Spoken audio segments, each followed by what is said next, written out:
talk to on Mondays with the One Royal Way podcast talking about Jack Caglione, which will be part of the conversation that we'll have today about some baseball because the Royals open up on Friday against a dominant left-hander. So what is Q going to do right out of the gates for this lineup that can be lefty-heavy?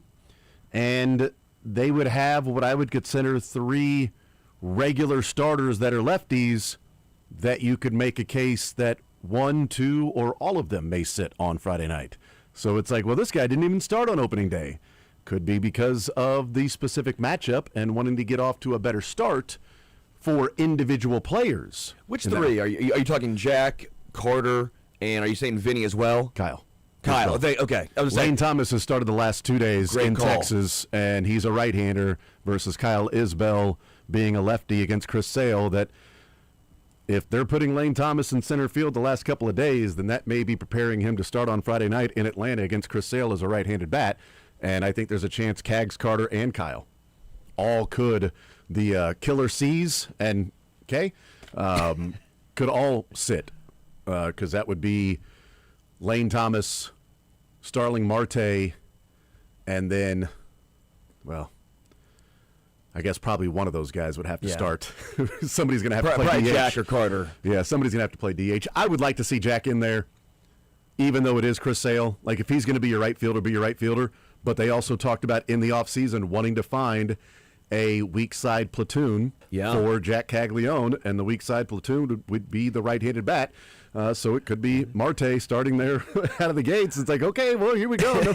Jack Caglione, we thought it was going to be a breakout. Can't even get a start on opening day. It'd be back-to-back years where, Michael Garcia didn't start on opening day last year. Now he's a stud player. What is funny with Chris Sale is it's the whole joke of he's probably the toughest lefty to face. It's not just like a left-handed pitcher.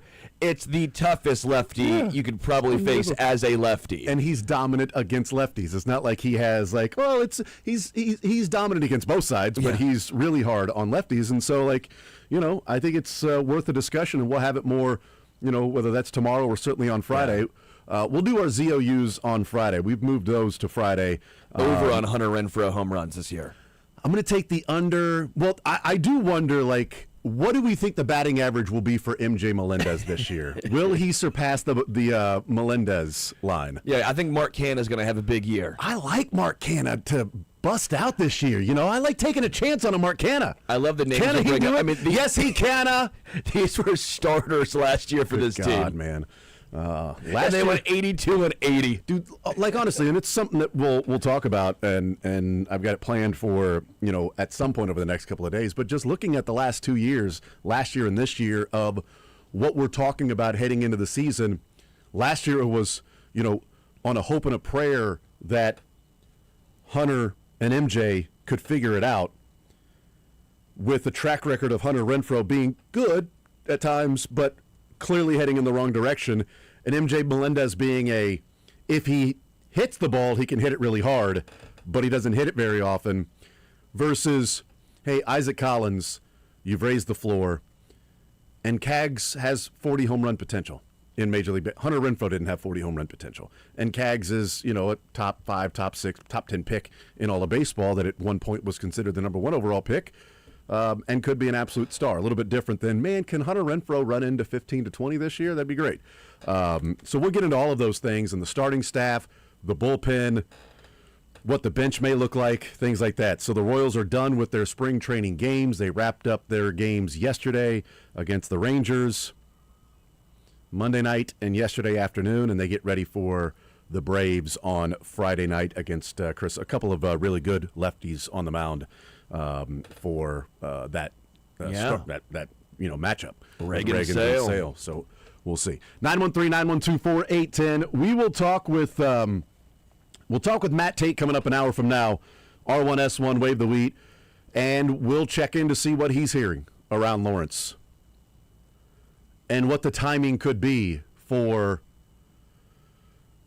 Travis Goff and the people around the administration for Bill Self's decision. You would like it to be sooner rather than later, but you would also like it to be a fully assessed 100% comfortable with whatever decision Bill Self makes. So that's the balance, is having him get to that conclusion of this is what I'm going to do, and I'm fully 100% committed to doing that, whether it's staying or, stepping away. But the balance of doing that while the timing of it to allow KU to go and find whoever the next replacement is. And we'll talk about the connection between KU and now North Carolina. We talked on Monday and then again yesterday that it was, leading up to Hubert Davis was going to be fired. And, they had canceled the coaches show. They delayed the end of season meeting with the head coach and the players. And we find out last night that Hubert Davis, after meeting with those around the athletic department, because it's an odd structure there when you've got an outgoing AD in Bubba Cunningham, you got an incoming AD that worked in NASCAR, and you've got a president of the university that hired Bill Belichick. Okay, so who's Hubert Davis meeting with saying, I want to return? I want to coach here. I still want to do this. I'll do whatever I can to make sure that this thing, like, who's he meeting with? I don't know. But that was what took place yesterday, and ultimately they decided it was time to move on because, let's be honest, somebody wrote a check. So we'll talk about how that relates to Kansas and whether or not this could be a litmus test for the Jayhawks to see what North Carolina is going to do. Let's start with college basketball, though. And we'll get into also, as it relates to KU, sort of the landscape of college basketball today and how that could be, again, the litmus test for North Carolina. Let's start with college basketball. And I wanted to start with this. Looking at the Sweet 16 teams, and we've talked about transfers, retention, guys that have been around the program a number of years. We've talked about all of those things. We discussed it last year with the teams in the Sweet 16 about the starters, how many of those guys started at that school, and how many of those guys had played multiple years for that school/coach. Because coach was part of it, because a Dusty May was first year at Michigan. Second year at Michigan now, but he was at FAU, so we counted if you took a player from FAU to Michigan, that counted as multi-years for us last year when we looked at the Sweet 16 teams. Because you're playing in the same system, okay? So, for example, that would be Bennett Sturts and Banks for Iowa with Ben McCollum.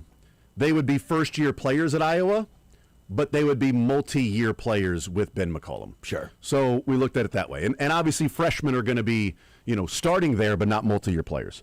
So looking at it a year ago versus this year, and I broke it up into different categories. Starters and then the top 8 in minutes at the last part of the season, because Caleb Wilson doesn't count because he's out or Caleb Foster, whichever Caleb, I always get him flipped, but he's out for Duke. So that's not, as part of Duke's starters. He's not playing anymore. So looking at what the last part of the season was, and then I related it to the local teams, KU, MU, and K-State. So different categories. We've got starters and then the top 8 minutes. How many of those players in the Sweet 16 started at the university for the last 2 years? And then we'll look at how many players have played multiple years for said coach. So we'll see if there's a trend. This is only a couple of years now because we looked at it last year. Last year, the starters out of the 80 players, because you got 5 players on 16 teams. So you've got the 20 players per region, 80 players total. Last year, there were 30 players that started their career at the university. This year, there's 45. Last year, there were 57 of the top 8. This year, there's 70. So it's almost added a player per team. Yeah. I don't know if that's a trend heading in a certain direction. And then if we look at multi-years, how many players have played multiple years at that school or for that coach? Last year, there were 34 starters out of the 80 that played multiple years. This year, there's 45. Last year, there were 59 out of the top 8 that have played multiple years for that coach. This year, there's 65. So both categories, starters and players playing multiple years, went up by a factor of 1. Last year, it was 2 out of 5 starters. This year, it's 3 out of 5 starters. Last year, it was 3.5 out of the top 8. This year, it's 4. And the same exact numbers for the starters in the top 8 for multiple years. Yeah. It's only 1 year to the next. And that could all be switched by one team or two teams along those lines. But there are a couple of things that have been constant. And it's, to me, Michigan State, Purdue, teams like that have continually had the same players over and over again, and they've had that particular structure of those players returning. So that's one thing. You've got certain teams that just have this system in place that they continue to replenish. And we've seen a couple of those teams. But we've also seen teams like a St. John's that didn't make the Sweet 16 last year, but they've got one player. Yeah. One player in their 5 and one player in their top 8 that had one player in their no starters, but one player in their top 8 that had multiple years. And that's Zuby. Yeah. That's the player. That's it. The best player. Right. But out of St. John's top 8 players, only one of those guys had played multiple years for Rick Pitino. It's Zuby. Everybody else, it's year 1 with them. And he got them to play that way. But we see other teams that have multiple guys that have been around. A lot of freshmen thrown in there because Duke has a lot of players that are starters that started there because they got a lot of freshmen. And it's back-to-back years that John Shire and Duke have had one of the highest totals in terms of the top 8 and the starting 5 that started at that school because they've had lots of freshmen that are there. Sure. But they've done it with freshmen. It all comes down to coaching because Calipari's done this forever. Yeah, since 2010. Cal's done this, and this is what the difference is. Bill Self is much better with continuity. Mm-hmm. We've seen that now. Time and time again, with continuity, Bill Self, that's his calling card. Cal, I think it matters less so. Duke, whether it was Krzyzewski or Shire, it matters less so because they've somehow been able to get the best out of their. I mean, even when it was like Josh Jackson or Andrew Wiggins or Joel Embiid, or at one point it was going to be Czech Diallo. If you guys remember, even him, he was going to be a highly touted guy. Bill Self does best with continuity. Tom Izzo does best with continuity. Some coaches, it doesn't matter. They understand, hey, I'm only going to get this guy for 1 year, but I'm going to build a team around him.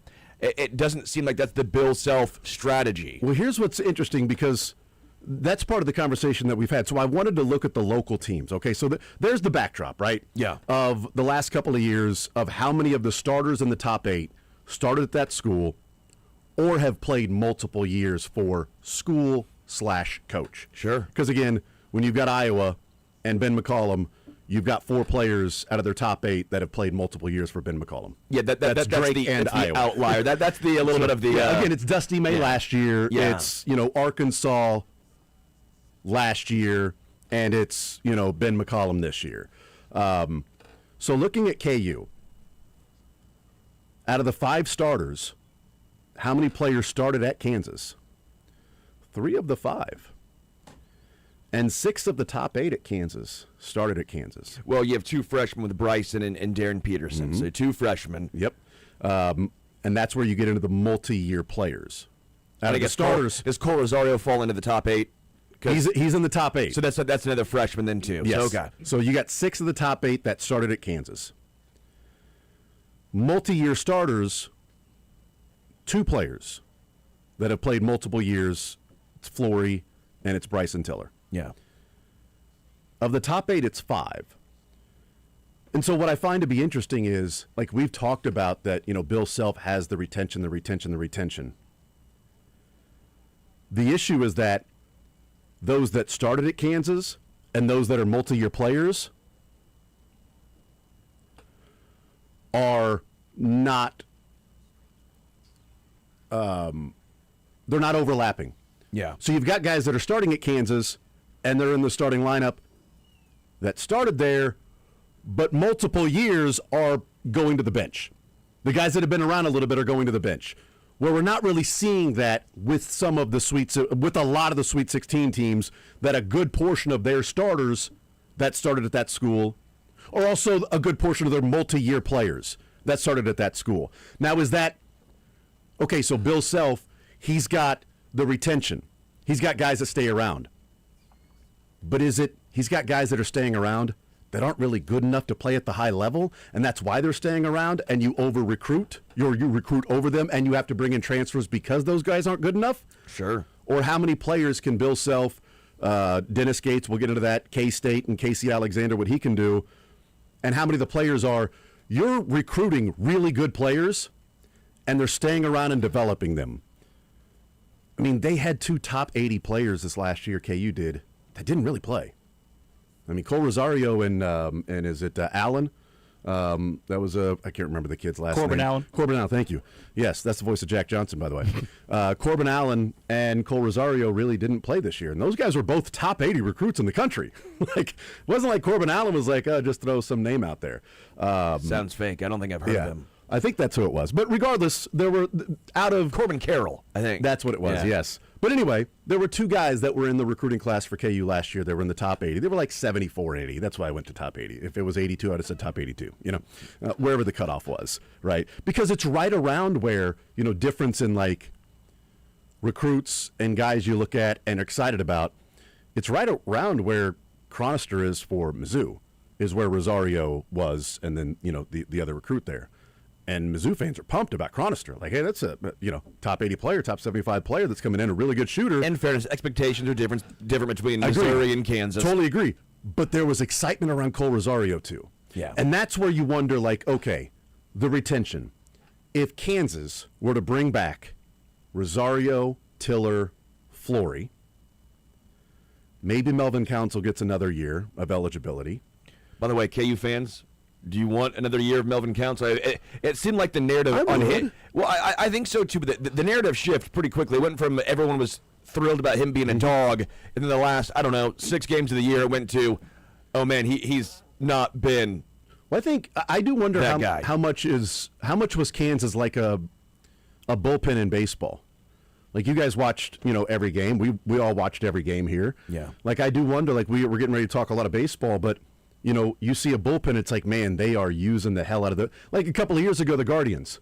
It's like, man, the Guardians cannot keep this up with all of the innings they're putting on their bullpen. They ended up able to keep it up with all the innings they were putting on their bullpen because their starters were, less than desirable for a team that was trying to make the playoffs. And I wonder with KU with the short bench and not playing Cole Rosario as much, not playing Dawson as much. I mean, you started off the season, those guys were playing like 25 minutes a game. Which, by the way, I mentioned they both disappeared early in the year when Big 12 started, and I said the issue I have with Kansas is their lack of depth. Yeah.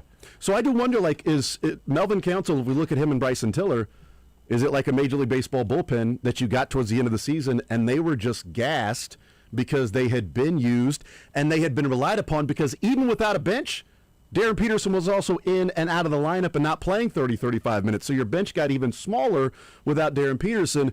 And when you're relying on those 5 guys to play at an extreme level, to go and play, to win games, to be in a position to have a 4 seed, like, I do wonder, Melvin Council, was he just toast at the end of the season? Did Bryson Tiller hit a freshman wall at the end of the year? Because they both seem like they played like shells of themselves the last couple 3 weeks.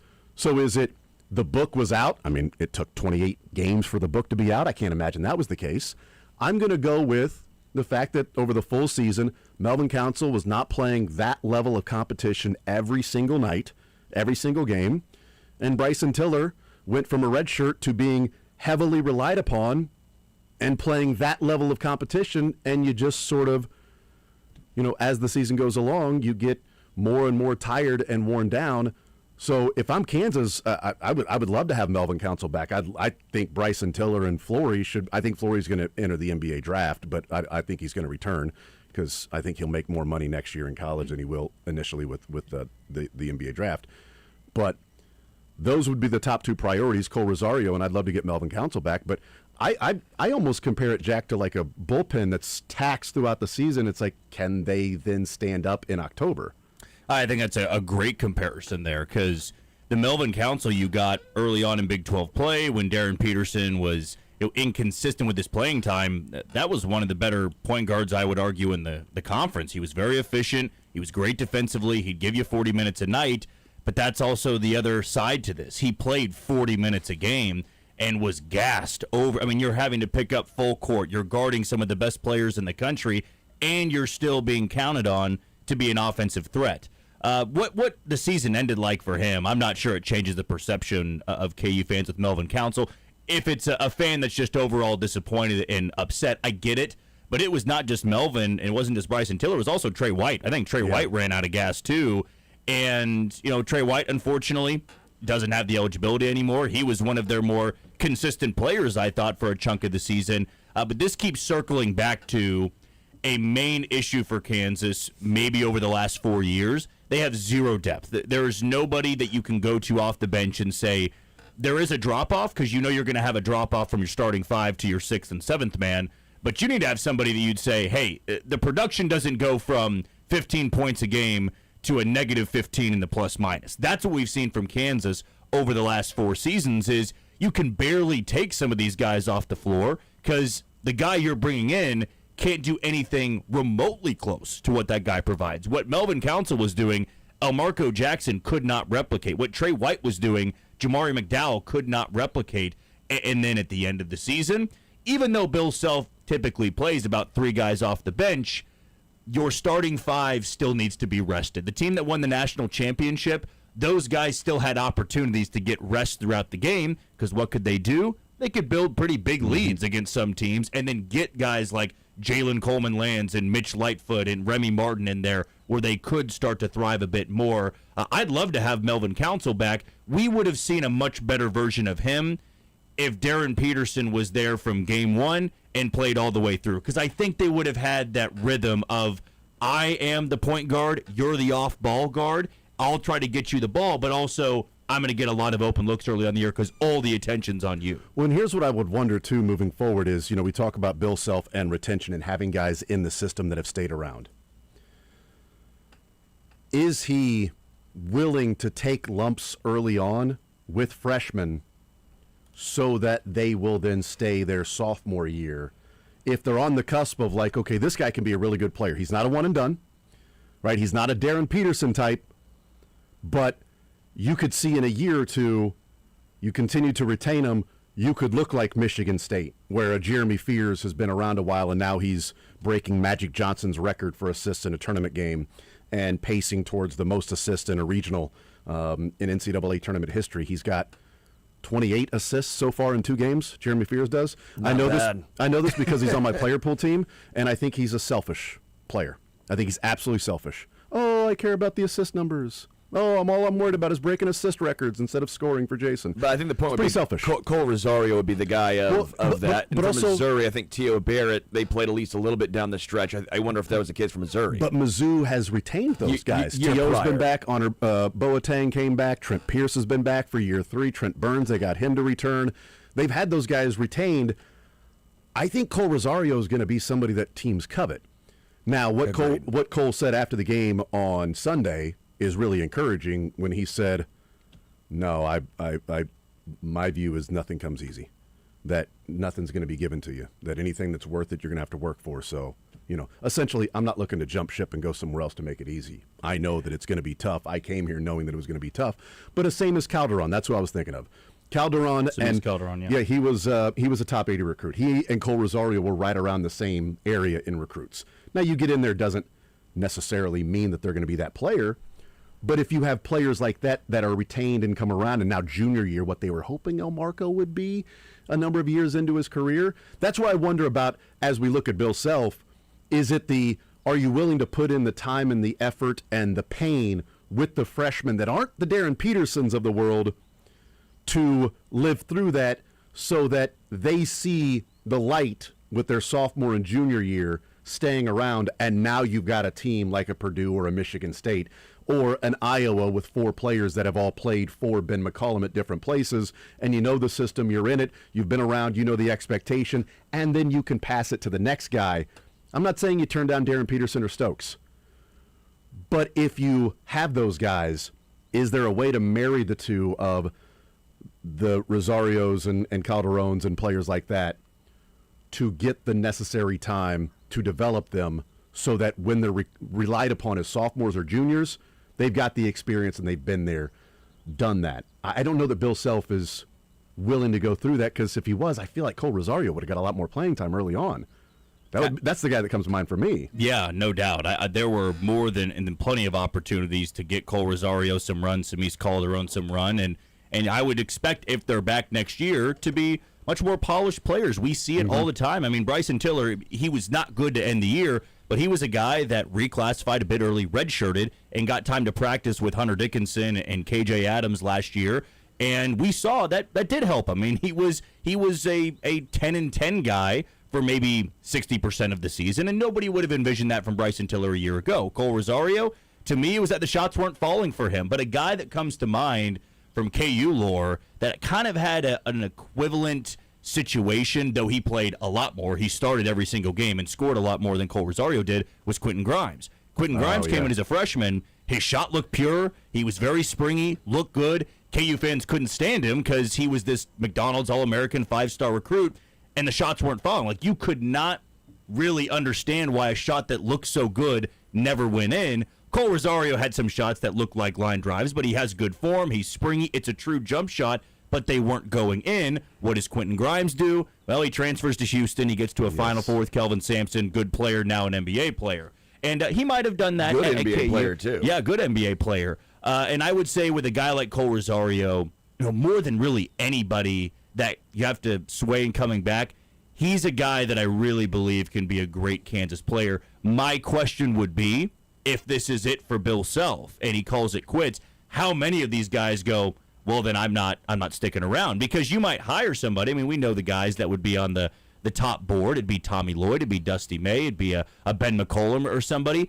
Those guys are going to bring in their guys and their staff members. And so then your recruiting class gets a little bit hazy. So maybe if we're playing this game, Bill Self retires, somebody else comes in. If I'm one of those coaches, I'm saying he's one of the guys we got to try to convince here, and we can give him more playing time than he had a year ago. Yeah, I don't know how I would set the priorities, but I would certainly think that Flory and Tiller would be the top, but right after that it'd be Cole Rosario, because Tiller, I think, has clear NBA potential. I mean, you can see the skill there. I think there's a chance Tiller is a better NBA player. In fact, I'm not even going to say there's a chance. I think Tiller will be a better NBA player than Flory.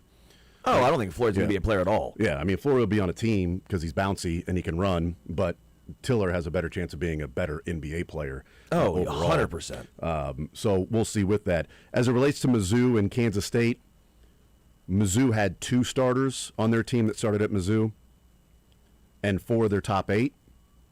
Multi-year players, 6 of their top 8 have been around with Dennis Gates for multiple years, and it still resulted in a first-round loss. And that's where you look at it and go, okay, are they the right players? You're retaining the players, but is the coach the right guy? He's getting the players and retaining them, and they're good players, they're good recruits, but it's still back-to-back first-round losses with guys that have been around the system for a couple of years, and you're still running into stagnated offense and struggling defense at times.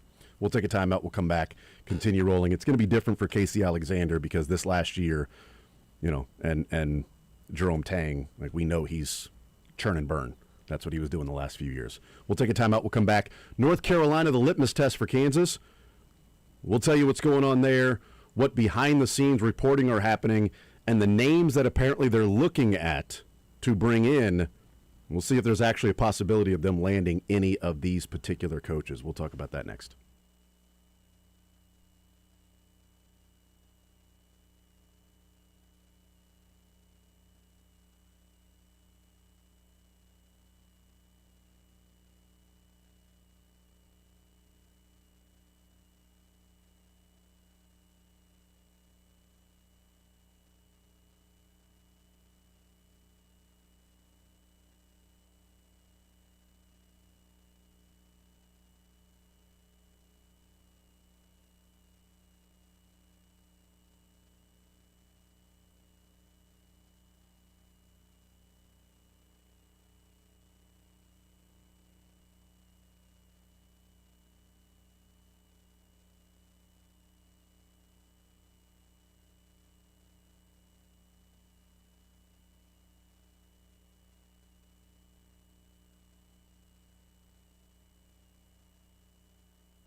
All right, we continue right here on Sports Radio 810 WHB. Jason Anderson with you, Sterling Holmes, Michael Darcy, Jack Johnson for another segment with us. 11 o'clock, we'll talk with Matt Tate. Coming up at noon, we'll talk with Daniel Harms, RGR Football Bleacher Report. And then 1 o'clock, we'll hang out with Mick Schaefer, KSHB 41 Sports Director. Round of 32 teams that we will eliminate in our bracket of sound. Coming up in the 1 o'clock hour, we've got Royal ZOUs that we will do on Friday with the group. So that'll be fun. Looking forward to that. 913-912-4810. Let's talk about this North Carolina situation with Hubert Davis. I want to pass along a tweet from Gary Bedore. Does a great job covering the Kansas Jayhawks, the beat there at the Kansas City Star. He tweets out 13 minutes ago, Bill Self tells me as of now there is no news to report regarding his decision. In fact, he told me, quote, BS, bad info, end quote, referring to some comments out there. That's as of now from the head coach. Gary Bedore tweets after that and says, Self tells me there is no time frame for a decision at this time. Matt Norlander tweets out that there are some loose rumors out there in the college basketball circles this morning that Bill Self could announce his retirement, but a source close to Self tells CBS Sports that is bad information and not on the table as of now.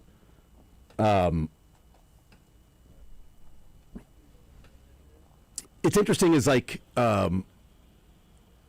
what does Matt Norlander mean by that's not on the table as of now? Is that Bill Self saying, I haven't made a decision, and I don't want anybody out there saying what my decision is if I haven't made it yet? Or if I've made that decision and we're trying to get our ducks in a row, I don't want that out there before we go through the full announcement of this. That this thing is exactly how we designed it, planned it, and wanting to have the rollout of whatever said decision is, if that is retiring. Because if it gets out and, hey, Bill Self is stepping down, well, then it starts to force the hand of Bill Self either has to get out in front of it and go, no, I'm not, or, okay, yes, but, we were going to do A, B, and C, but, it got out. Not sure how it got it, whatever. Because if you come out and go, well, hey, no, I'm not going anywhere. And then a week later you go, well, I'm retiring. Well, what happened last week to this week? Okay, well, maybe you were going anywhere. You just wanted to stop the reports. I'm not going to North Carolina. I'm just not telling you that. I'm staying. I'm staying. I'm staying here. I don't give a bleep about what you think, Sterling, punk. So we'll see what that means, but essentially it just feels like, hey, holding pattern from what I said on Sunday, but also if anything's happening, I want to be the one to report it. I don't want there being, rumors out there about what I may or may not do. But it's now twice, Jack, Sterling, Michael, in the last, 4 days, so Sunday and today, that he hasn't said, no, that's ridiculous, I'm coming back. I'm going to return to Kansas. He had an opportunity on Sunday to say that, and he said, well, I'm going to talk with my family and just to see everything. He had an opportunity to go, no, those are rumors, I'm returning. That's BS. It's bad information. There's no timeline. Matt Norlander, it's bad information and not on the table as of now. It's 2 times in 4 days that he said, whoa, no, that's bad information, not that's false and I'm returning. I don't know if you want to read into that one way or another, but 3-4 days later, he's not any close to saying I'm returning to Kansas than he was before. I read the situation wrong with Travis Kelce, that I thought he was done after last year, and it turns out he had already in his mind decided to return. So we missed the boat on that one. This still feels to me like Bill Self is wanting to take it on his timeline to announce that he's stepping down. That's where I'm at.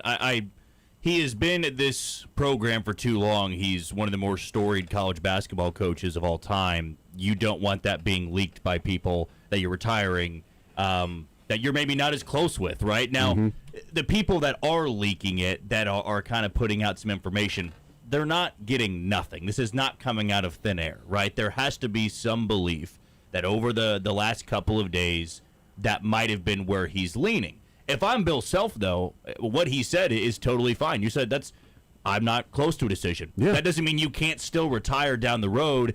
I'm sure what he wants to happen, though, is this dies down a little bit, then you can hold a press conference, then you can do it the way you want to do, going out on your own terms.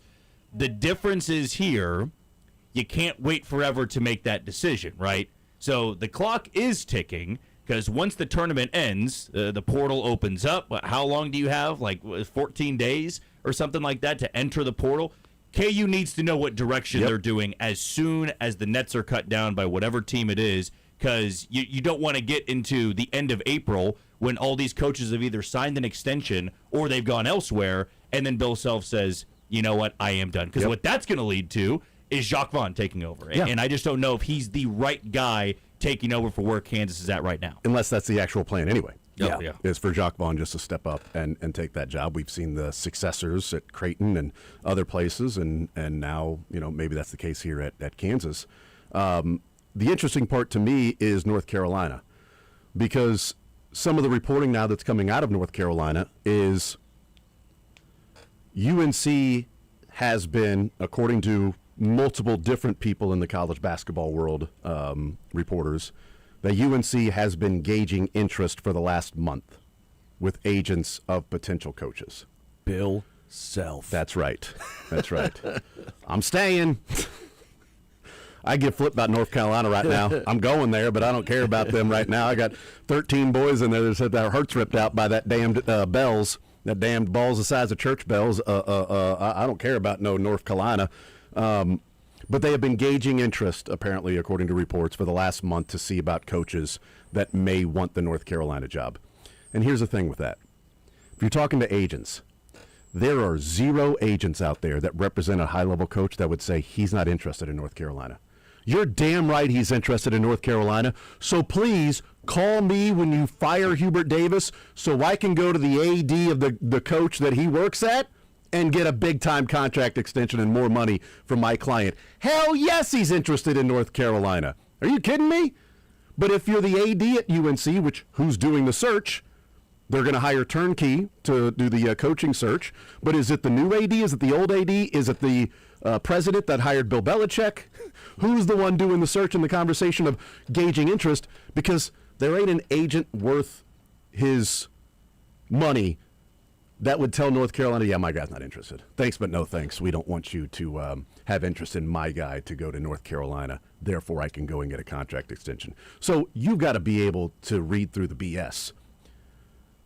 But it seems like those that are close to the program are reading it as they feel pretty good about who they're going to hire, so they made this move. That's one side of it. The other side of it that's different than Bill Self and Hubert Davis is North Carolina, in talking with their boosters and alumni, couldn't gather the excitement and the money for the roster to pay players the way that they could the last couple of years with Hubert Davis. So they decided to rally the money to pay the $5.3 million buyout to fire him, rather than the $5 million to go and give to the roster. It was easier for them to get that than it was for the excitement of here we are paying players. But now if they really go and get one of these coaches, Brad Stevens has already said, I'm not interested. So that was a name that was out there. He said he's not interested. Billy Donovan is, maybe on the outs in Chicago. Mark Byington at Vanderbilt, we don't know his buyout because it's not a public school. Todd Golden has a $16 million buyout. Tommy Lloyd has an $11 million buyout. Dusty May has a $7 million buyout. Nate Oates has an $18 million buyout that drops to $10 on April 1st. Otzelberger has a $4 million buyout. Dusty May is only $7 million, but he turned down Indiana, his alma mater, and Louisville to go to Michigan. And part of it was he didn't want to coach at that was a glass bowl. That it was just everything is all about that, and it's the media scrutiny and everything. He liked Michigan, the national brand that North Carolina, Indiana, Louisville has, but it isn't the main thing in town. Michigan's a football school. Oddly enough, he chose a football school to coach basketball, where a lot of basketball coaches go from football school to basketball school. I don't think he would take the job. I don't think any of those coaches would take the job except maybe Mark Byington. That's the only one I can imagine taking the job. Why would Otzelberger go to North Carolina when he's an Iowa guy? He's been at Iowa State that long, and he's got it up and running. Nate Oates, you're not paying $18 million. No. The record was Indiana paying Darren DeVries at West Virginia $6 million. That's the record buyout for a coach to hire. $6 million to West Virginia from Indiana. Tommy Lloyd, $11 million. Todd Golden, $16 million. And do you want to go down the road of the Title IX investigation that Florida had with the sexual harassment and stalking and everything that was, there's some things behind the scenes with Todd Golden, and he won a national championship at Florida, so why would he go to North Carolina? The one that I find interesting, and I know we got to take a break, but the one that I really find interesting is Billy Donovan. And I would say if I'm Kansas, and I'm hearing that Billy Donovan is returning to play or returning to coach in college basketball, I'd like Bill Self to make a decision pretty quickly. Because if I'm Kansas and Jacques Vaughn isn't the obvious successor and that's the plan, I'm calling Billy Donovan too. And I'm going to offer more because you don't have to pay a $5 million buyout to your coach if Bill Self steps down. I'm offering Billy Donovan what he wants, and I'm out paying North Carolina to get that guy. And I'm going to use whatever. And you know what? You've got a stable AD situation as opposed to North Carolina. If Billy Donovan is serious about returning to college basketball, then I'd really like Bill Self to make a decision sooner rather than later, because I don't want him going to North Carolina and a week later Bill Self decides he's going to step down. And then it's like, well, now who do you go and get? Because you got the same issue with all these other coaches and their buyouts. Then does it just create Mark Byington or Jacques Vaughn? That to me is going to be interesting because, yeah, you'd take Billy Donovan to be the head coach. The guy can freaking coach, and I think he would kill it in today's NIL too. We'll take a timeout. Jack, you agree? I'd be all in for Billy Donovan. I think if Bill Self is stepping down. If Bill Self is stepping down, I'd say that the top names have to be Tommy Lloyd, if you're willing to pay that buyout, Dusty May, Billy Donovan, and then a long shot, if all those guys say no, Billy Donovan goes to North Carolina. I actually believe that Ben McCollum would be ready for a job like this. Watch your mouth. Byington? More like buyoutington. But we don't know Ington because it's private schoolington at Vanderbiltington. It's not open records in 10. You watch your mouthington about Ben McCollumton, okay? You understand over there? I'll be damned if damned if Ben McCollum goes and coaches at KU. Don't you put that evil on me, Billy Bobby. Billy Bobby, sorry. Ricky Bobby, Billy Bobby, Jackie Bobby. We'll take a breaky Bobby now.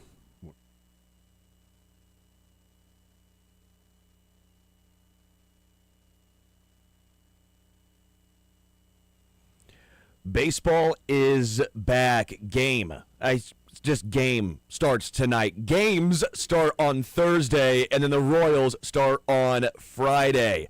And the best thing you can do, at least for me, to have more fun on a game that I don't care about because, bleep the Yankees, you know this about me, but I still want to watch because it's opening night. So how can I get myself to watch?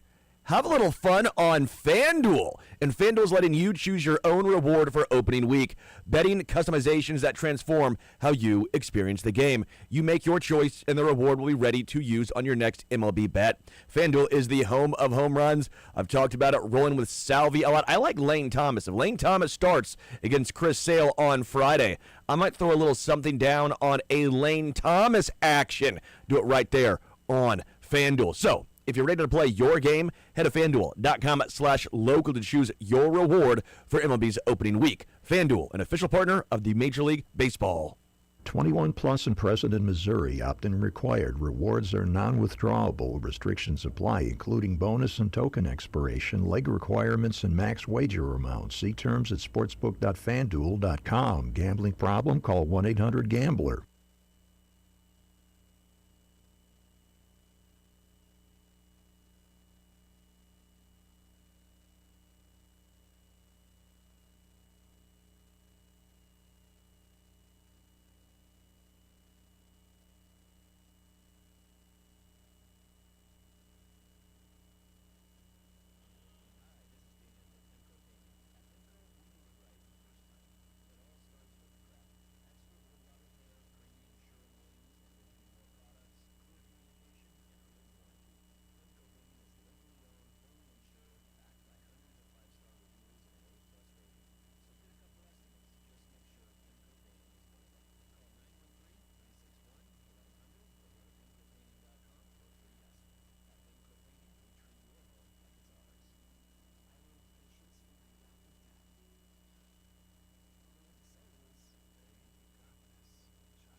I will talk with Matt Tate, see what he's hearing around the KU basketball program. If there is a decision sometime soon is a relative term. You know, in the grand scheme of the existence of Earth, if Bill Self were to make a decision 10 years from now, that would be soon. Since we're all just a speck of sand on a beach. Wow. That's what I'm saying. And the Royals play Friday. That's exactly right, which is also soon. Kaggs hits his first home run, or Bill Self makes a decision. What happens first? Lane Thomas hits a home run. That was what I was going to go with. All of the above? How?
All right, we'll continue right here on Sports Radio 810 WHB. We will talk with Daniel Holmes coming up an hour from now, get the latest and talk about the Kansas City Chiefs draft season.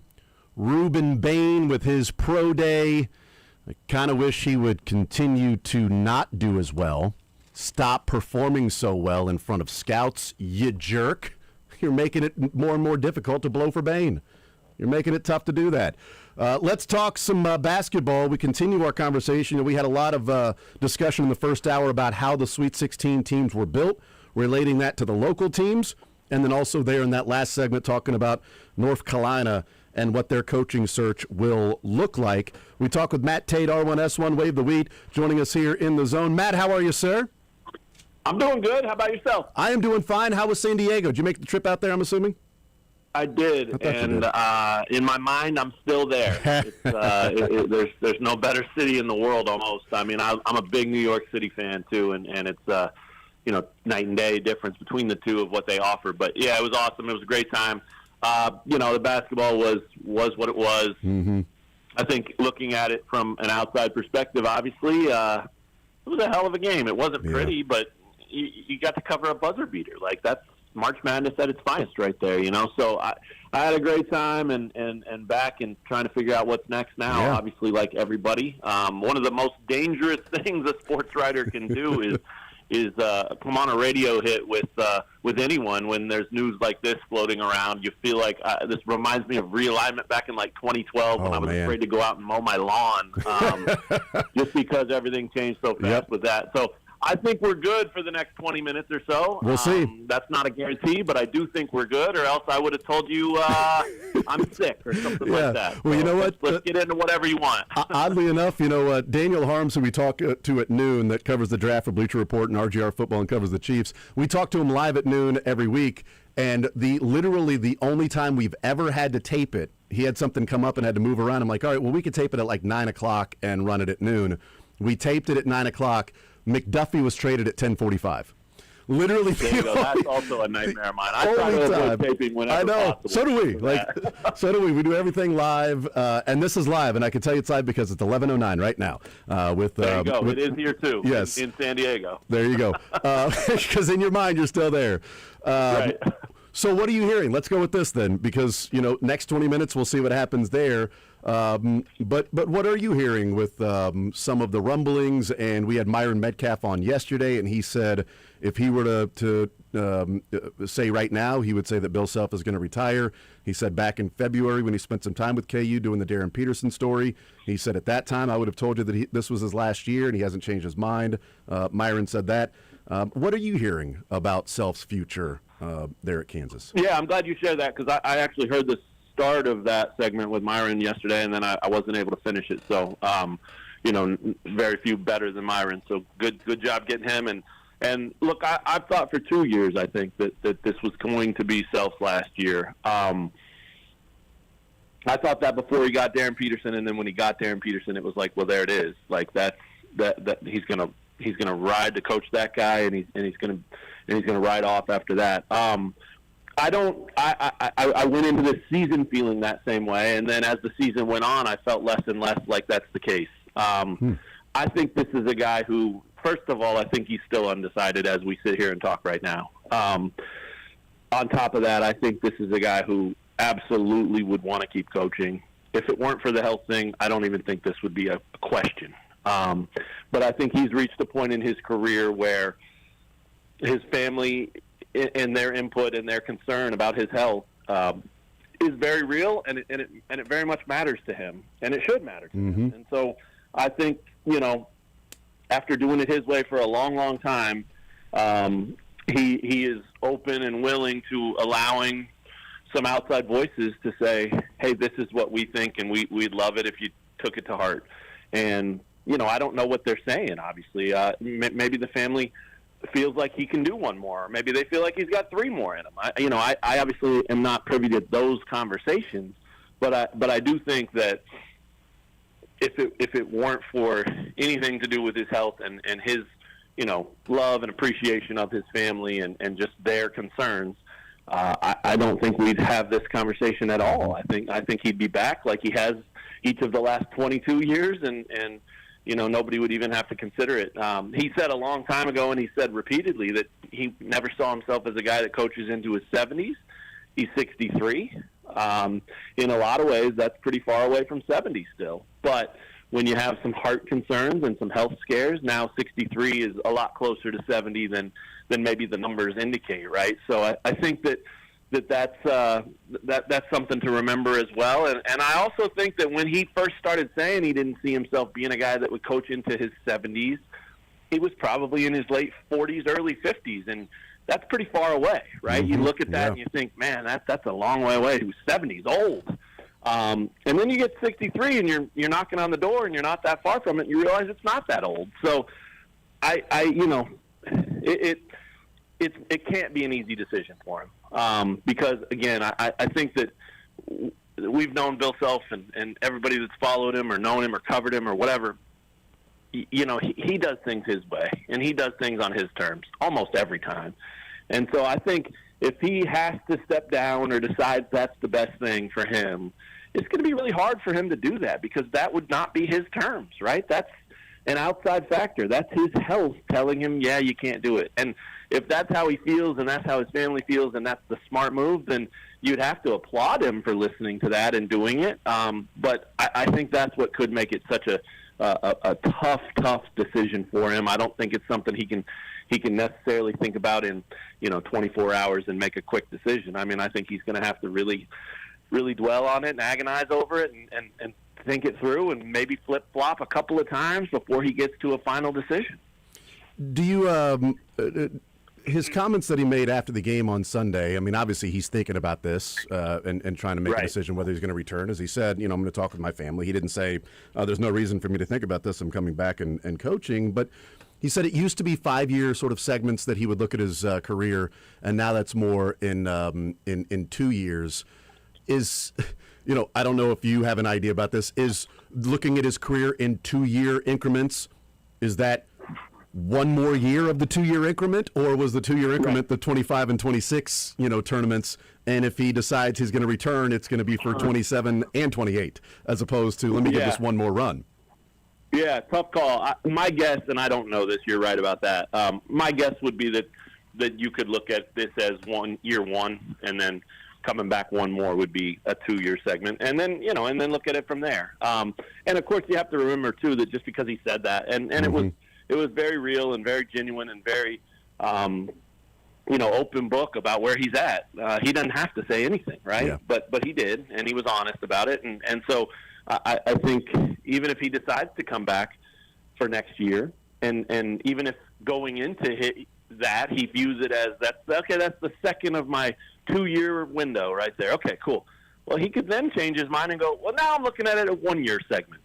And and then come back for one more after that. So it's impossible to know what would happen. What I do know about Bill is he's not the kind of guy that would want to come back for a farewell tour like Coach K got, or even way back like Norm Stewart got, and other coaches have gotten to. I mean, that is so far off of what he's about and who he is, and that's not to say anything's wrong with those things. I mean, it's great, and I'm sure a lot of people would love it if he would do that, because people would love to shower him with praise and admiration, and just send him off with a rocking chair at half court like they did with Norm, right? So, that there's definitely nothing wrong with that. But I just, knowing him as long as I have, I know that that's something that probably wouldn't be his style at all. So.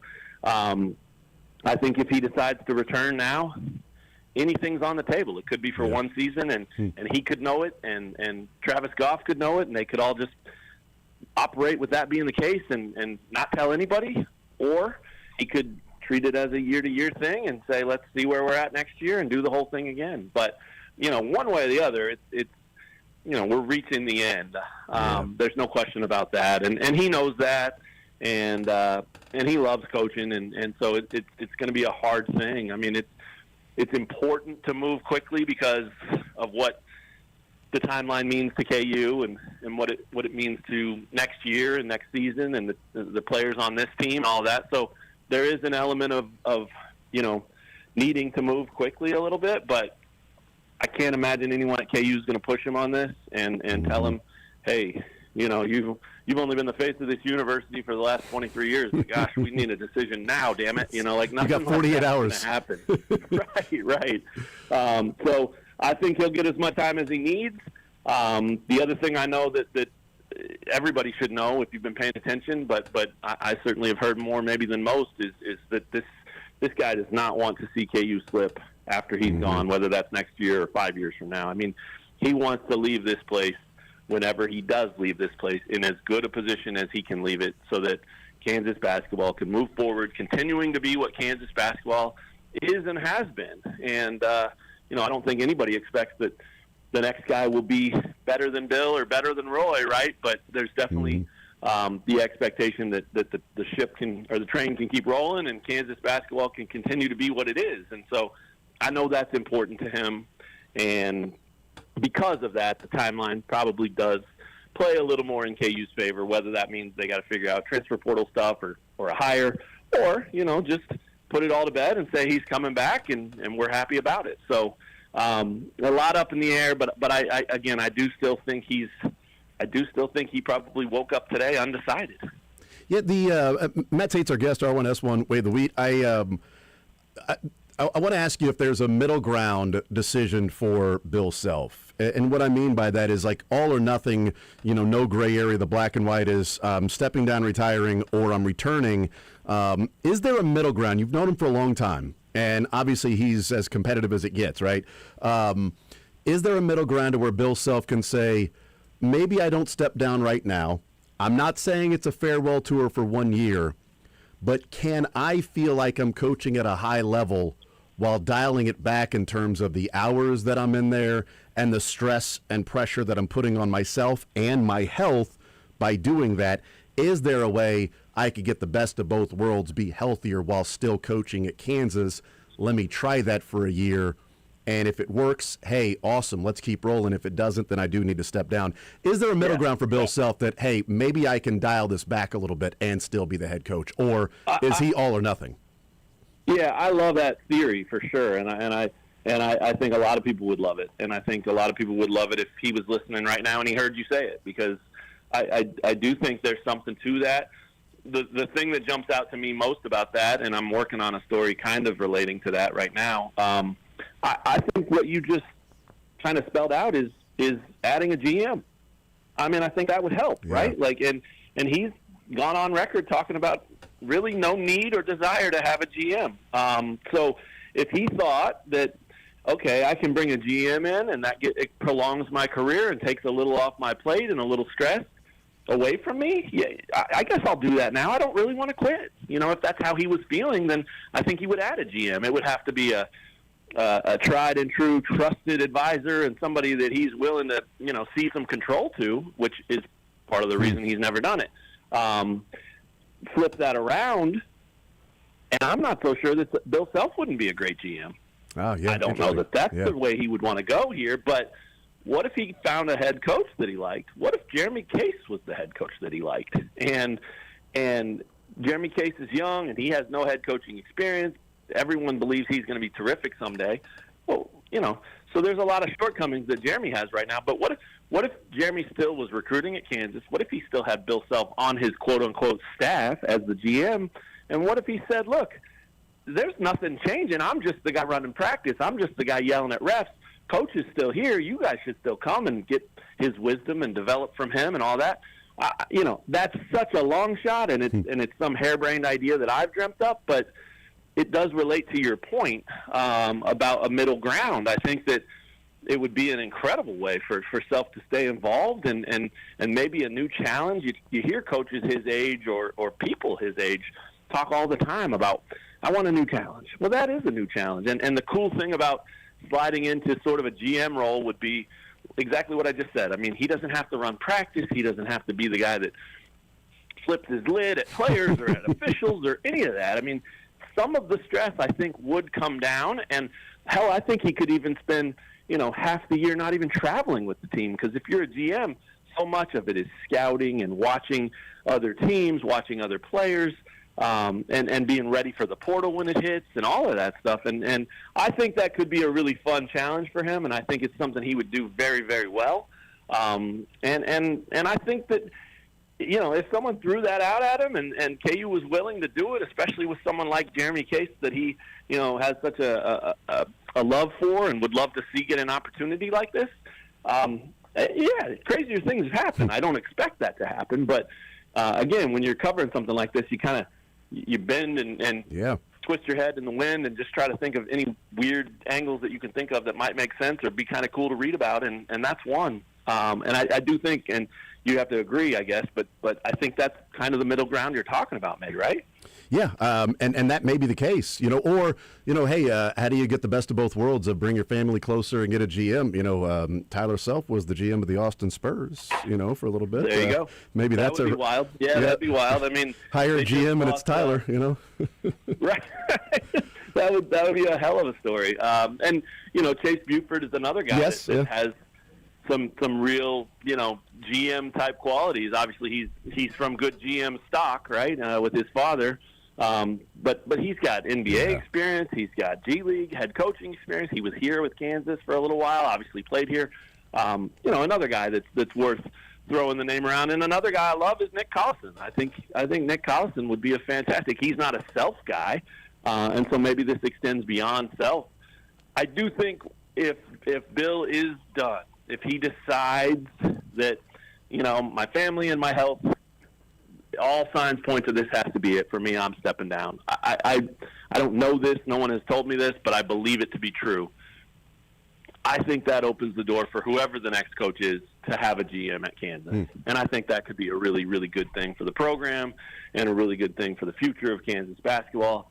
And, again, it depends on who the coach is, who the GM might be, and all of that stuff. But I do think that's obviously where a lot of programs are heading, especially basketball and football in college athletics, and you know it makes a lot of sense if you ask me. Yeah, who would be next then? You mentioned Jeremy Case a couple times, and it seems like when we talk about the next in line, if there's somebody on the bench, it always seems to go to Jacques Vaughn, even though Bill Self has mentioned and pointed out a couple times, hey, you know, the associate head coach is Jeremy Case when people talk about Jacques Vaughn. But when Bill Self missed, the acting head coach was Jacques Vaughn. So who would be next? Would it be a succession plan of Jacques Vaughn or Jeremy Case, or would it be those are the fallback safety school plans if you reach out to one of these coaches at another program that's, you know, got things up and running, if they were to say no thank you? Sure. One thing important here, I don't know if anyone knows, I certainly don't, if Jacques would even want it. So that's something that I've not heard an answer to. That's something that I've not asked a question of. I do know that Jeremy would take it, you know, tomorrow. And that, no, you don't even have to ask him to know that answer, right? I mean, he wants to be a head coach.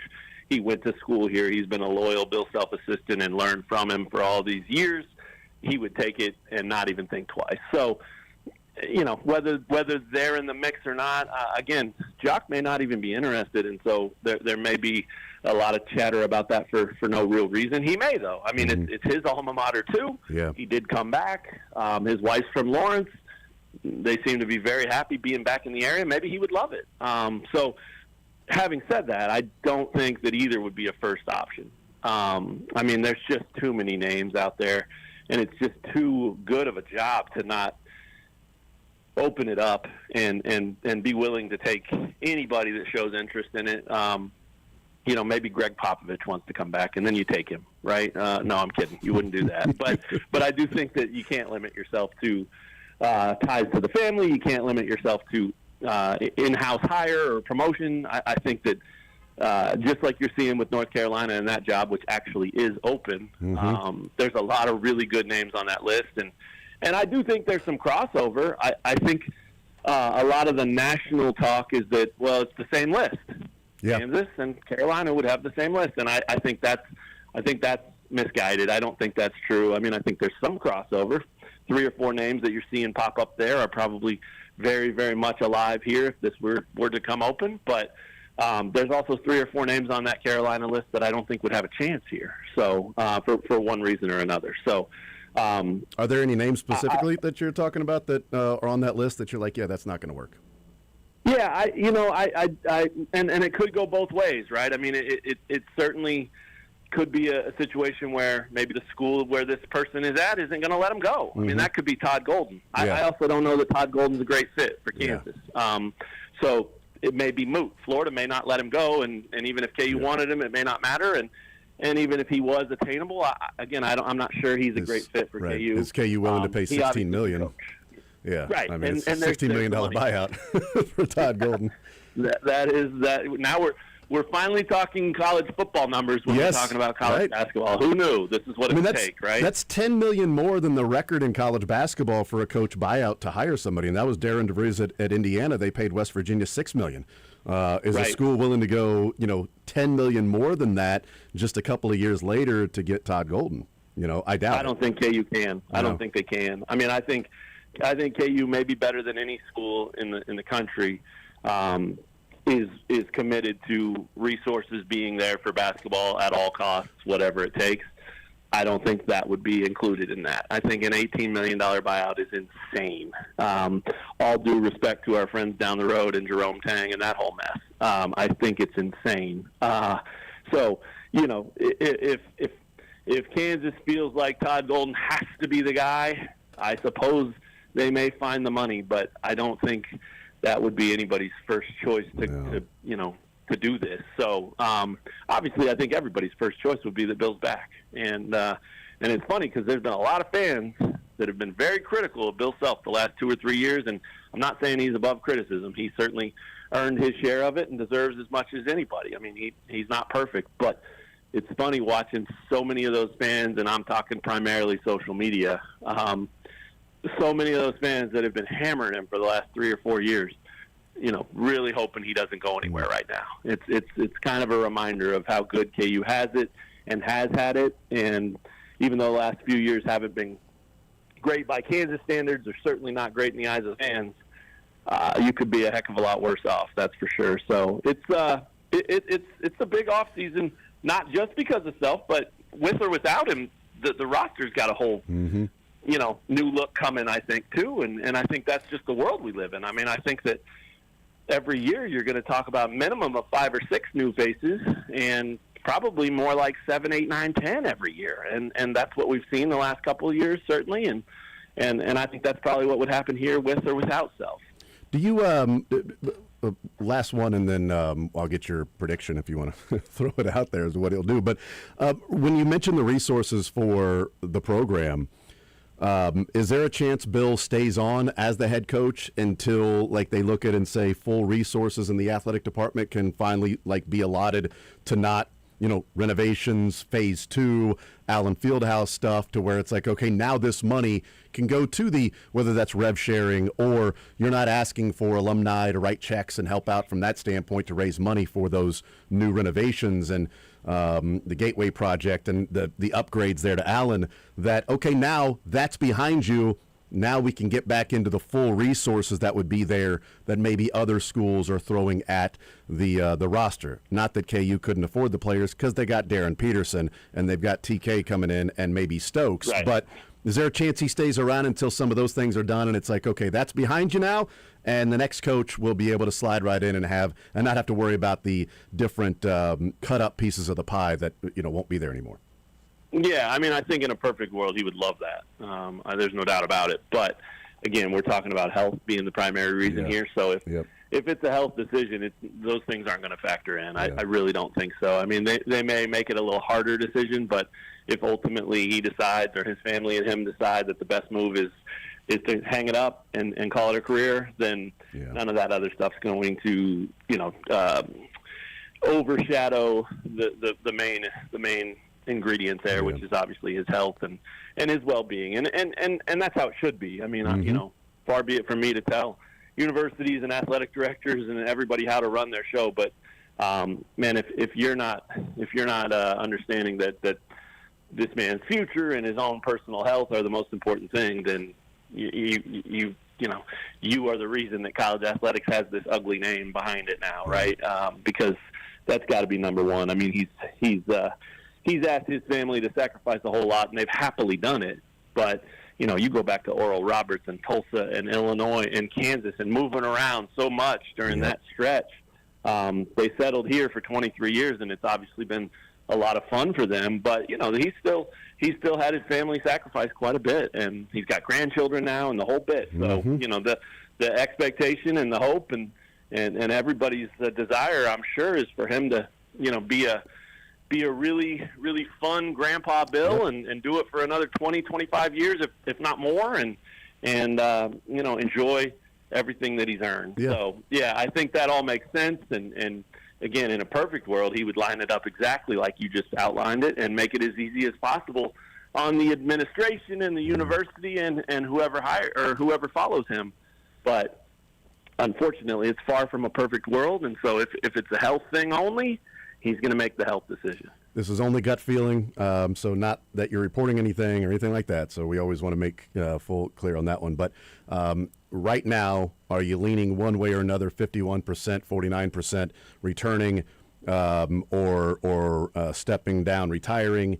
And if he does retire, who would be the first two phone calls for you for the university to be the next coach? Man, I've got some power right now, don't I? Yes, you do. Holy cow. No. A lot of power. I'll tell you this much. When I left San Diego, I was leaning, and I think it probably was 51, 52%. But when I left San Diego, I was leaning that he's retiring, and maybe even slightly higher. As days have played out here since returning, and it's only been a couple of them, I think I've come back a little bit on it. I mean, maybe that's just knowing him too well and knowing that I know he wants to coach. I do. He's not done. He has more to give, and he certainly doesn't want to go out on these last 4 years, right? So I think if he can get a clean bill of health and get his family's okay on it, I think he would absolutely keep coaching. And so maybe that is in my head a little bit much, and it's walked me back a little bit. But it's still probably, if I've walked back any off of that, it's to 50-50 at best, which is the worst possible answer I could give you. And I hate 50-50 answers because I think everything in life is 50-50. It's either going to happen or it's not. That's a great point. He will either return or he will retire. That is true. Right. But that's I mean, I think that's where it's at. I would tell you if I thought different. I think that's where it's at. I think that's why I feel, anyway, that he woke up this morning undecided and is still, wrestling with this decision and trying to figure out what to do. And I could be dead wrong. And so, I tried to give you something when I left San Diego that I was leaning that way a little bit. And I suppose if it was life and death type of stuff here, gun to my head, you made me answer, I would probably say he is done. But I definitely think it's very much a possibility that he finds a way to come back for one more. Your first two phone calls if he does step away? Yeah, I think you got to call. Tommy Lloyd, and I think you got to call T.J. Otzelberger at Iowa State. And I think that's funny because they're two Big 12 coaches. And I think what's even funnier is that both of them could be playing in the national title game, and that makes this timeline even harder. Yeah. But I think you have to check with them.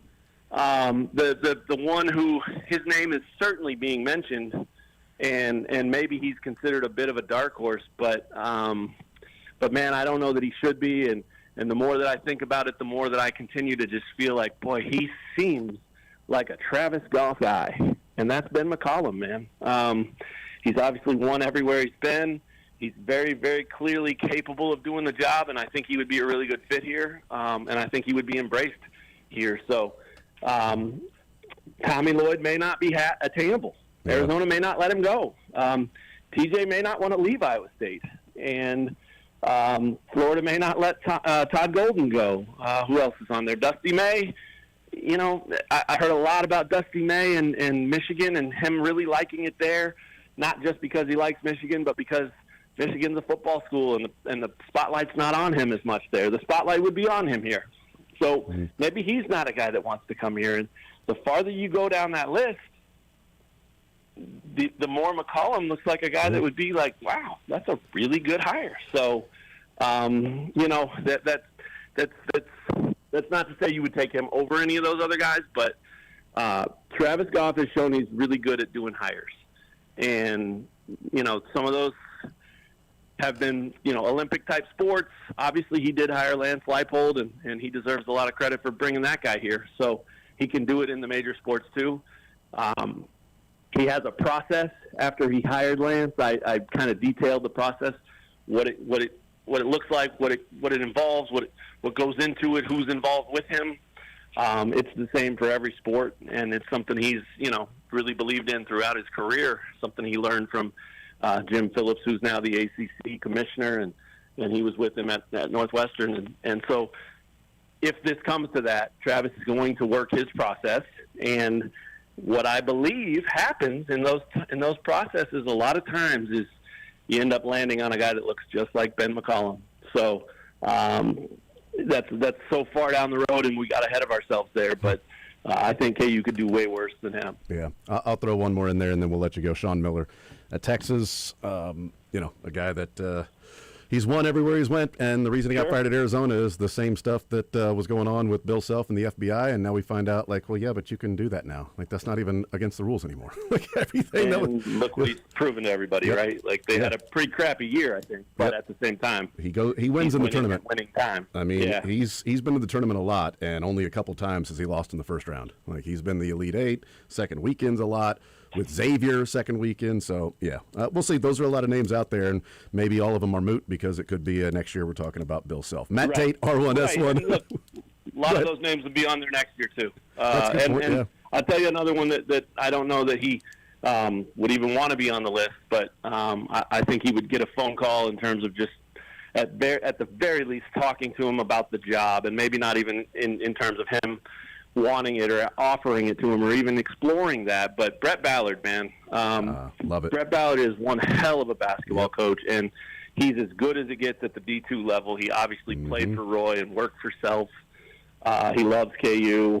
I know Brett really well, and I don't know. I mean, he was with Danny at Tulsa, and he was with Danny at Wake Forest, and obviously was at KU before that. And so it's always been something to me that believes kind of been there, done that. He's at a much slower pace at the D2 level, and happy to be able to watch his family grow up and stuff like that. But KU's not doing their job if they don't at least call him and have a conversation with him about it, even if that doesn't mean they're trying to hire him. Just get that guy's input, find out what he thinks, find out what he thinks fits. And sometimes that leads to, a further conversation about, well, what about you? And, again, not the sexiest choice, certainly would be a real eye-opener across the country, but Brett beat Ben McCollum when he was at Northwest a couple of times, when Brett was at Washburn, and they were the cream of the crop in that division, in that conference. And so, he's certainly capable of coaching with anybody. And so I think he's not a candidate probably, but I think he deserves some input and a phone call. Well, and I think we see with what Ben McCollum's doing, there's some damn fine coaches at Division II that just need their opportunity to go and show that they can continue a winning program with back-to-back 30-win seasons there for Brett Ballard. He's clearly knows what he's doing. Matt Tate, R1S1, Wave the Wheat. Matt, you are the man as always. Appreciate it, brother. We'll see if there's any news starting now, but none since we've been having a conversation. I got to get off the phone and see what I missed. Thank you, brother. No, thanks for having me, man. I appreciate it, and enjoy the ride. Whatever's coming is going to be interesting for sure. You too, man. We'll certainly be paying attention. There's Matt Tate, R1S1, Wave the Wheat. We'll be following his reporting and everything. As who knows what's going to happen over the next 5 minutes, 10 minutes, 5 days, 10 days with Bill Self and his decision that he is going to make one way or another. And Matt Tate is absolutely right. He will either retire or return. One of those things will 100% happen. 100%. He will 100% decide and make a decision between returning or retiring. Mark it down. And if it happens, you heard it right here on Sports Radio 810 WHB in the Zone first. The first to report right here. 100% Bill Self will return or retire. He'll make a decision. 100%. And when it happens, mark this tape. Welcome to UNC. Killed it.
Thank you to Matt Tate, R1S1, Wave the Wheat.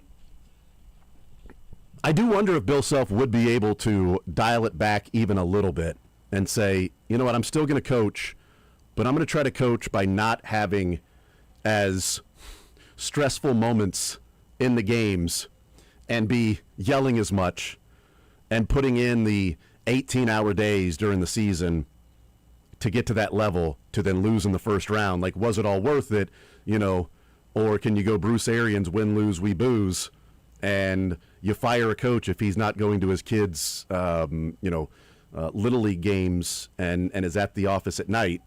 Bruce Arians always had these are the office hours. If you're here after that, then you better have a damn good excuse for why.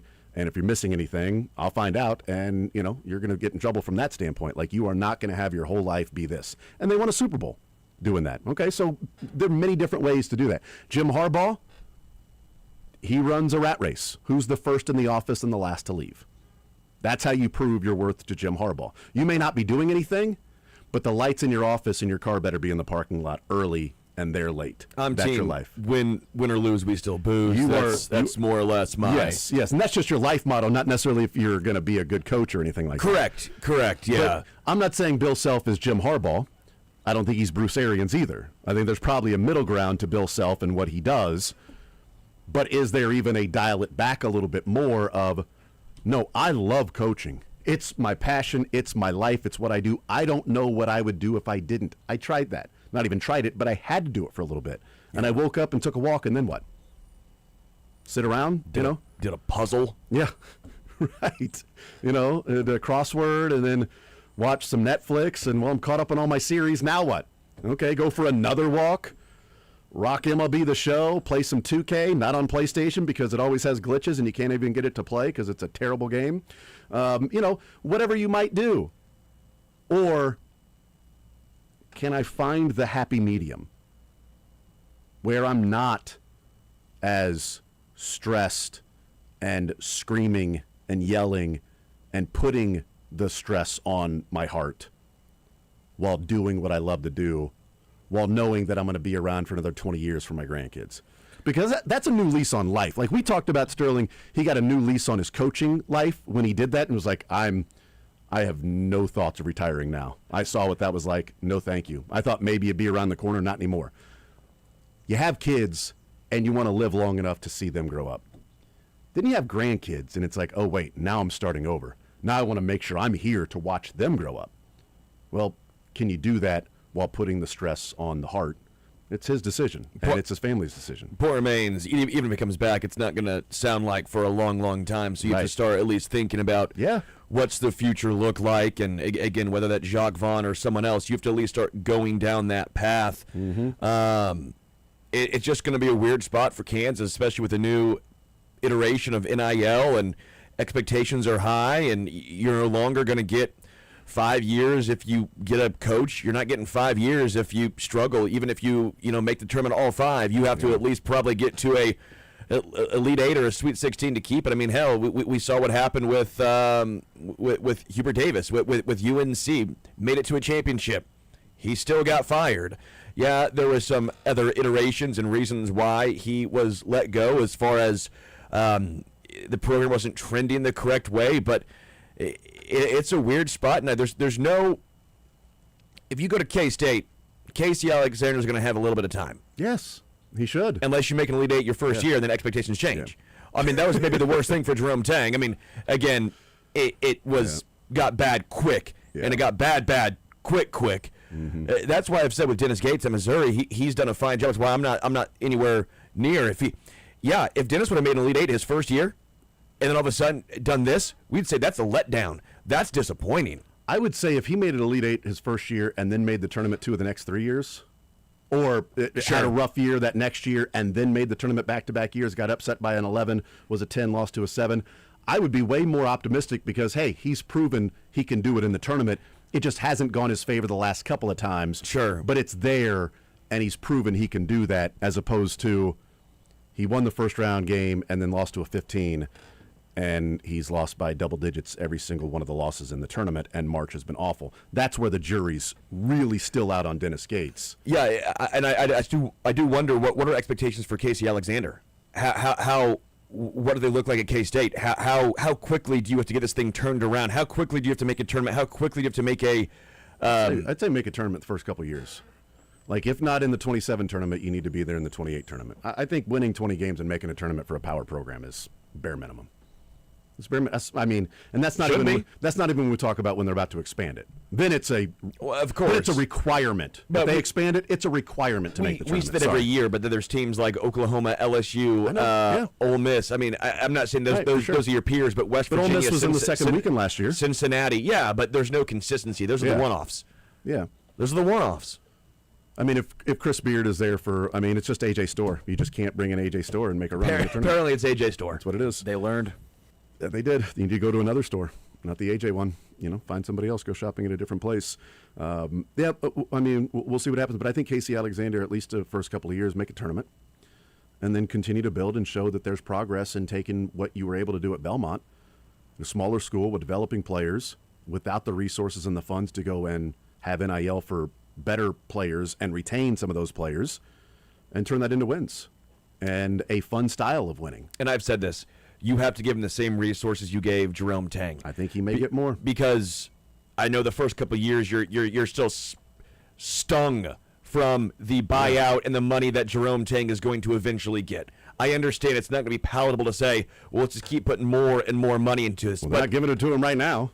As of now, but eventually you have to say, hey, we can't judge him as a coach unless we give him the resources, the same ones we gave Jerome. Yep. We'll take a timeout, come back. More Zone next.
All right, we'll talk some NFL football. Daniel Holmes will be our guest coming up on the other side of the break. RGR Football Bleacher Report. Ruben Bain, an amazing pro day, damn it. They're going to have to blow more for Bain and maybe blow some draft picks to get Bain. Who knows? Or if you're like Bucky Brooks in his latest mock draft that came out today at NFL Network or NFL.com, he has the Chiefs sitting at number 9, taking a right tackle, and Ruben Bain going 12th. Yeah, it's just smart. That's called Bucky Ball. I don't. Hey, they won a game. Fell apart pretty quickly against Houston. Whenever I see that, I think there's no way that happens. I think there's no way they know who the Chiefs are. Yeah. Or like what their roster looks like. Sometimes you just throw darts. I threw a dart with A&M getting to the Sweet 16.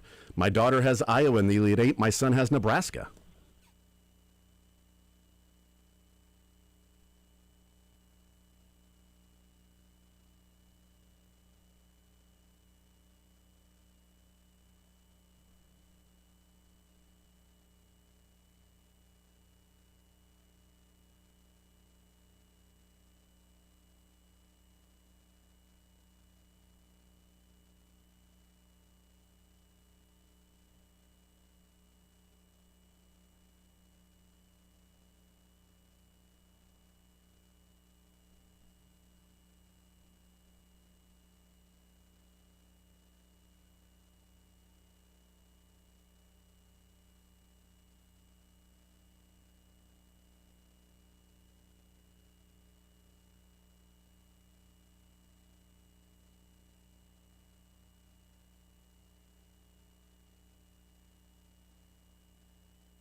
All right, welcome back here in the zone right here on Sports Radio 810 WHB. Jason Anderson with you, Sterling Holmes, Michael Darcy. We'll talk with Mick Schaefer an hour from now.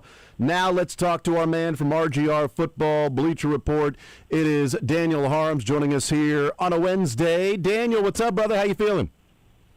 I'm feeling good, man. It's been, we talk about it every single week. It gets closer and closer, and it feels like no time has gone by at all. I know, right? Yes. Are you excited for the baseball season to start, for the Tigers to get the wild card and look at the Royals in second place, look up at the Royals? Are you pumped for this to get rolling? I mean, I don't care who finishes first, who finishes wild card, because I know who's going to be in the next round, so don't bother me. Love it. Love it. If you don't know, Daniel Harms, big Detroit Tigers fan. So having some fun with that, with the season getting underway. I guess tonight with a game, and then a lot of games tomorrow, and then we got the Royals on Friday. Daniel Harms is our guest. All right, Daniel, let's talk about this. I wish Ruben Bain would just stop. Just stop impressing people. And then he puts out that stupid picture where I kind of think he's horizontal with the ground going around the pad. So is there a way you can get a message to Ruben Bain to just stop doing what he's doing? Because, oh my God, dude. As we watch these things, we know people get more excited and things change during the draft season, but I watched the pro day and everybody coming away with like hearts in their eyes, and I'm like, there's no chance he's going to be there at 9, right? Who knows? I mean, there's still going to be some teams that just don't have him on their board because of arm length thresholds, or just not fit for what they want to do, and that is a reality of it. Obviously, right now we're seeing Ty Simpson being talked up as the number 1 quarterback in the country in the draft, so maybe he also goes inside the top 10 and helps bump some of these players down. I think that this is him not testing also might bump him down some teams as well, because when you don't test, they feel like some teams get in their head a little bit about it. Well, the tape says this, but he's refusing to test, so maybe that means he's trying to hide some things. But as we see with the picture that he's posting, he's pretty clearly athletic and bendy. He's not as bendy as some of the elite guys in the NFL, but at the end of the day, when you're that big and you're that strong and you can still bend around the corner pretty well, you're doing something right. Yeah, I mean, he's been the guy that I've wanted for a while. I don't know if he's going to be there or not. I would also wonder too, like, I know we talked about, right tackle last week and how you clearly put out the report that they're definitely taking right tackle. So we talked about that, but it is interesting seeing more and more mock drafts that may have Bain there and the Chiefs passing on it. I just don't know that would be the case for the Kansas City Chiefs. Matt Derrick was on this morning with the New Day, and I thought it was interesting, and he brought something up, and I wanted to pick your brain with that as well. And he said, if David Bailey is there at number 9, he would pass on him because he doesn't think it's a good fit. I have started to see a wider variance of people's thoughts on David Bailey of, okay, maybe he's just going to be a pass rusher only. Maybe he's not as bendy or as, explosive, or the way that you would look at some of the top 5 defensive ends, edge rushers in years past in the draft. He doesn't meet the measurables specifically for the Chiefs.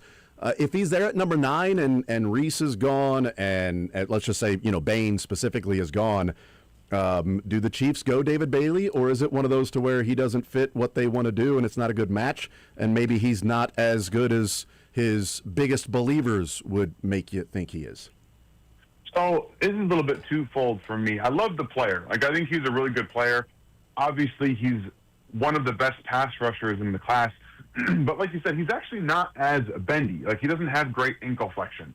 And what he does best from a pass rush perspective is create advantageous angles.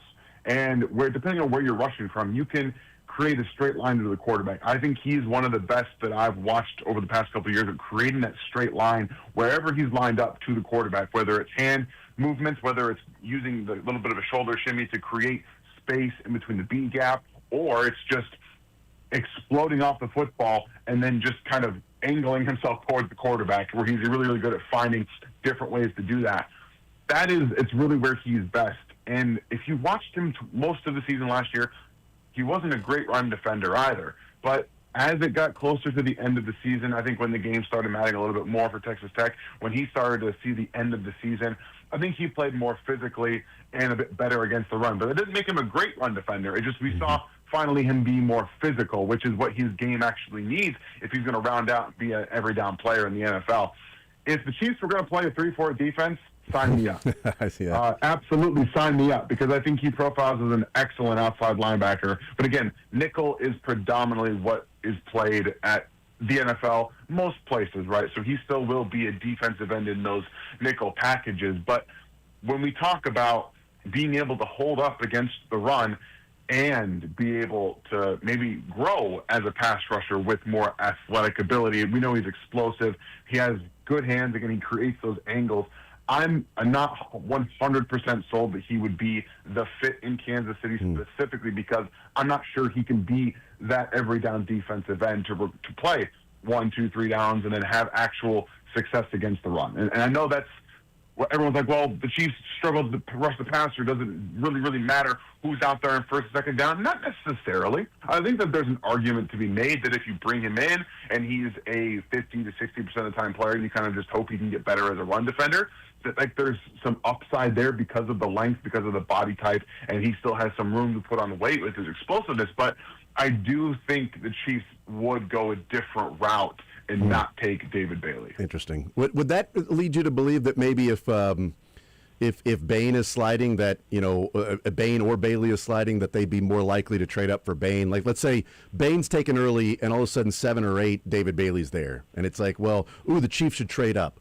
Or the flip side, Bailey's taken early, and Ruben Bain is there at 7 or 8. In your mind, they'd be more likely, if they were going to do it, trade up for Ruben Bain and not necessarily trade up and get David Bailey. Yeah, that's what I would think. If they were likely to trade up for somebody, it would be Bain, because he does fit what they're looking for, and I still believe that he is a plug-and-play. He's the defensive end 1 in Kansas City when he's drafted. I fully believe that. Yeah. I've asked the Chiefs to blow for Bain once Holmes went down, and they obliged. They kept losing games. I don't know if they blew enough for Bain. We'll see. Maybe they have to blow some draft picks. Maybe they have to blow some draft picks to get up and get Ruben Bain. We'll find out. Visiting with Daniel Harms, RGR Football Bleacher Report.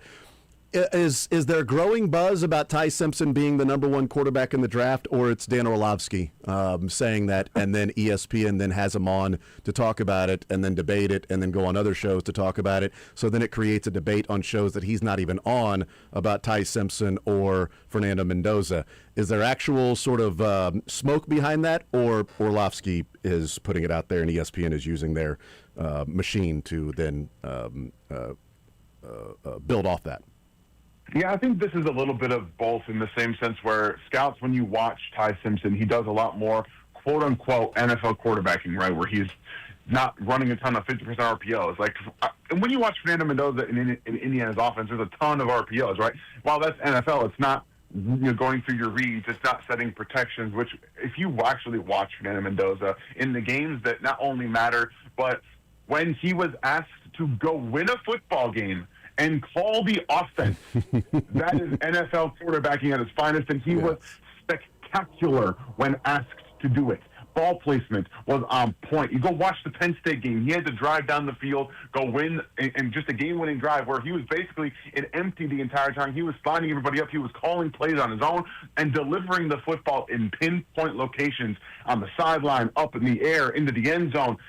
That is the kind of stuff that translates. Like, I understand that Ty Simpson maybe structurally ran more NFL offensive stuff, but in the big games when you had to have it, and everyone knows at this point what your strengths and what your weaknesses are as a team, when you have to elevate and go win a football game, Fernando Mendoza put on tape every single weekend that, yes, while in the structure of the offense, it's not 100% translatable to the NFL, but when my team needed me to, I lined everybody up, I called plays, and I won the football game. He had like a 10 touchdown to 1 interception ratio over the last 4 or 5 weeks of the season, all the way through the championship game.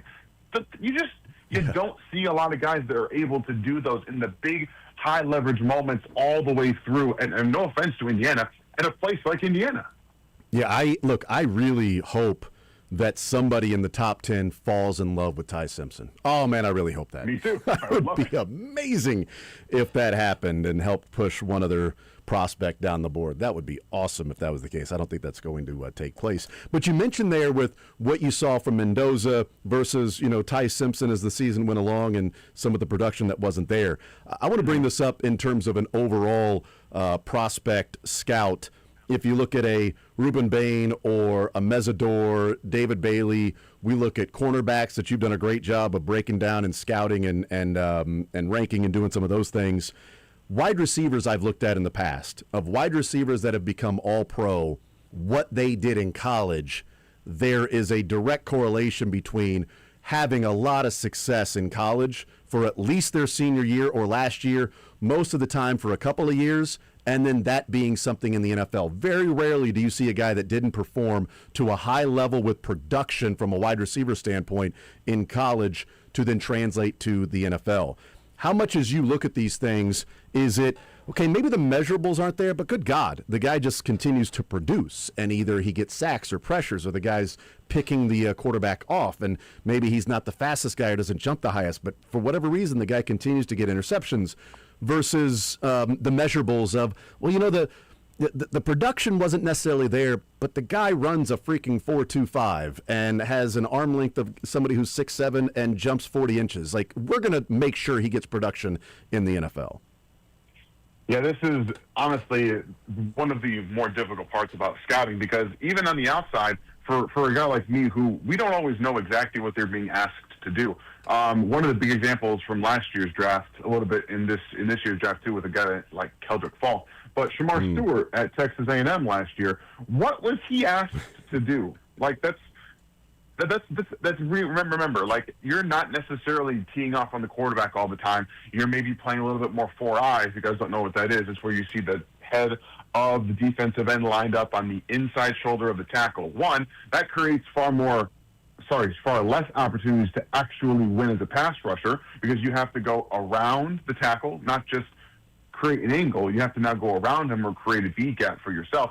So it limits what you can do as a pass rusher. But what I'm trying to say is that every team, every defense, every offense, they have tasks. They have what these guys are being asked to do. And if you have a guy like Akeem Mesidor, for example, out of Miami, who didn't have a ton of production until his very big 25-year-old redshirt senior season.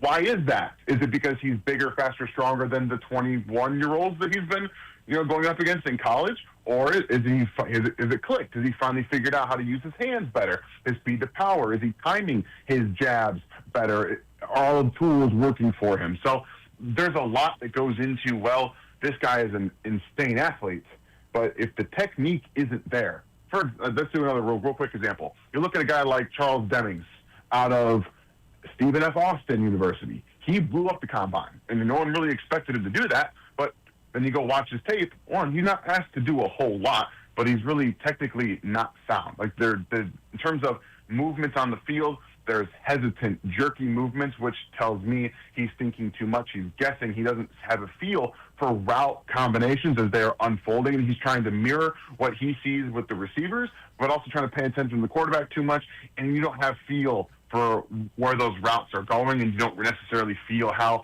they're developing in front of you, which causes hesitations, like we talked about, jerky movements, hesitations at the top of routes. So there's a lot of different ways that you have to be able to parse through this, and unless you have intimate knowledge of, like, the defense or the offense, what was being asked of these players, it's hard to say a guy who's just an incredible athlete is going to come into the NFL without a ton of experience, without a ton of production, and be able to figure it out. But that's why you bet on guys like that. Look what happened to Trayvon Walker, who was not by any stretch a great pass rusher coming out. He was an elite run defender, but you bet on the guys that have maybe one trait that they're really, really good at, and you bet that they're going to figure it out, or that you can teach them how to figure it out and become that complete player in the NFL. So it's a long-winded way of saying, unless you really know what a person is being asked to do, you have to trust the tape. You have to see what it's showing you and what they're able to do. Go back to the technique. Go back to, a little bit of the production, see if you can figure out in the tape maybe why that production doesn't match with the athleticism that you see or the explosiveness or maybe even some of like the tip balls turning into interceptions, stuff like that with corners and safeties. So there's a lot that goes into it, man. Yeah, no, that's a good point about, well, this guy has 8 interceptions. Well, that's awesome, man. You should go and look at production. Well, I mean, 5 of those were tipped up in the air by somebody else, and he just happened to be there. So, okay, well, maybe not as cool with that guy and his interceptions. But it's interesting, like the production versus some of the measurables, because, you know, from Charles Demmings, and I'm not comparing him to either of these two players, but, you know, a guy from a smaller school, and maybe that's the connection I'm making, that the Chiefs went the route of a 4th-round draft pick cornerback that was from a smaller school that had the measurables, and they thought, you know, we can turn this guy into a pretty good cornerback. And L'Jarius Sneed turned out to be that guy. And then they tried it with Joshua Williams, and it didn't turn out to be that guy. So, you know, you got one right. You didn't necessarily get the other one right. Maybe that's the player. Maybe that's developing. Maybe it's just one thing was going to work and the other one wasn't. That, you know, you can take that route. Sometimes it works out. Sometimes it doesn't. Kane Doe didn't work out. All the measurables in the world. Guy couldn't figure out how to play football. Just didn't have it. Just had no clue how to play football. He had the body of a football player and the measurables of a stud, but he just didn't understand the game. And you got to be able to do that to be able to play. So you never know really what you're going to get. But the Chiefs have done it in the past where they've drafted measurables and maybe the production wasn't there and saw what they could do. And they hit on one of them, and the other one turned out to be a fine player for 4 years, depth piece that's now somewhere else. Yeah, I think it's an interesting topic of conversation, too, because if you look at L'Jarius Sneed, he was a corner before his senior year at Louisiana Tech where they asked him to play safety. So he had to learn more about the football IQ aspect of playing safety, where you have to see. I mean, every corner has to kind of understand route combinations on their side, especially if they're playing zone. They have to understand where depth is, field. So he was in our opinion, before he played safety, he was going to be probably a day 2 corner. Then his safety tape wasn't as great. One, you're switching positions, so you have no real reference to what you're going to be asked to do in that regard, and you're learning a whole different style of what you're going to be doing. I think it actually helped him transition back to early on. He was that nickel, right? He played a little bit of nickel for the Chiefs early on, and then he played corner where he was clearly more comfortable in being a physical player. So when you mess with a player's ideal spot, like Louisiana Tech did with corner, it actually sometimes will make these players fall down draft boards when they probably should have been drafted higher. And we see everyone kind of focus on their last year of playing tape, which makes sense, right? Most of these guys, if they figured it out, it's going to be the last year that they're going into the draft. You don't always go back year before, but it also says if you don't have maybe a great feel for the tape that you're seeing right now, go back another year and see what you can get from that. And that's another thing with like Peter Woods out of Clemson. Yeah. His tape wasn't great this year. His tape was way better 2 years ago. So sometimes, the athletics and the ball production or the actual production itself don't match up. But sometimes a year or two removed from that, you can see where the upside really is. Daniel Holmes is our guest, RGR Football Bleacher Report. We talked last week about your breakdown of Kenneth Walker, so I want to talk today about what you put out last week with the breakdown of Alohi Gilman. And, I've been excited about this signing. I like the combination of Kenneth Walker, Alohi Gilman, rather than what we used was Kenneth Gainwell and Brian Cook, because that's almost the exact same number in terms of the contracts. It's just flipped the running back to the safety. We've discussed, Tyrann Mathieu to Justin Reed to Brian Cook to now Alohi Gilman. As you watch the tape and see how he plays, what did the Chiefs have in Alohi Gilman, and how do you think Steve Spagnuolo will deploy him on the defense? Yeah, it's something that when I was watching him, I was thinking, why did the safety, like the secondary last year, feel disjointed, feel disconnected? Not only because I feel like they weren't playing Noah Williams as much as they probably should have, but the safeties. You go back to Justin Reed, and before that was Tyrann Mathieu. Intelligent guys, they can do everything you need them to, and also line up everyone in the secondary. These chess pieces, they can move around, do what you need them to do, but also the really smart football players that kind of know what is asked of every certain play. They didn't have that last year. They didn't have anybody in the secondary in the back end of the safety group that was that type of player who had been playing for multiple years beforehand, really understood the game at a really high level. You had a Brian Cook, who is a box safety who was basically playing free for them whenever asked of him. You also had a second-year player we all expected to take that second-year leap, but without a Justin Reed in the fold, more was put onto his plate than maybe he was ready for, or we didn't really examine properly. And what Alohi Gilman brings to the secondary is that it's going to take pressure off of everybody else because he can do everything. He can line up anywhere. When you play for guys like Jesse Minter and Zach Orr for the limited time he was in Baltimore, you understand that so much more is asked of these safeties than the corners are. Going back to the Jesse Minter point in Los Angeles, the guys that they have starting for them are all day 3 picks at corner, pretty much all day 3 picks. They don't have much like the Chiefs, outside of Trent McDuffie prior to the season, they didn't have a lot invested in corner, but they had a lot of players that can execute certain roles. Safety position, and Alohi Gilman can do everything you need him to, can line everybody up, take the pressure off the guys underneath him. And even though he's not an elite, like free-range safety, he can play free. He can give you a lot from lining up in the nickel, lining up as a box safety, a little bit of robber as well. So he can do a little bit of everything, I think, at a really good level, maybe nothing at a truly elite level.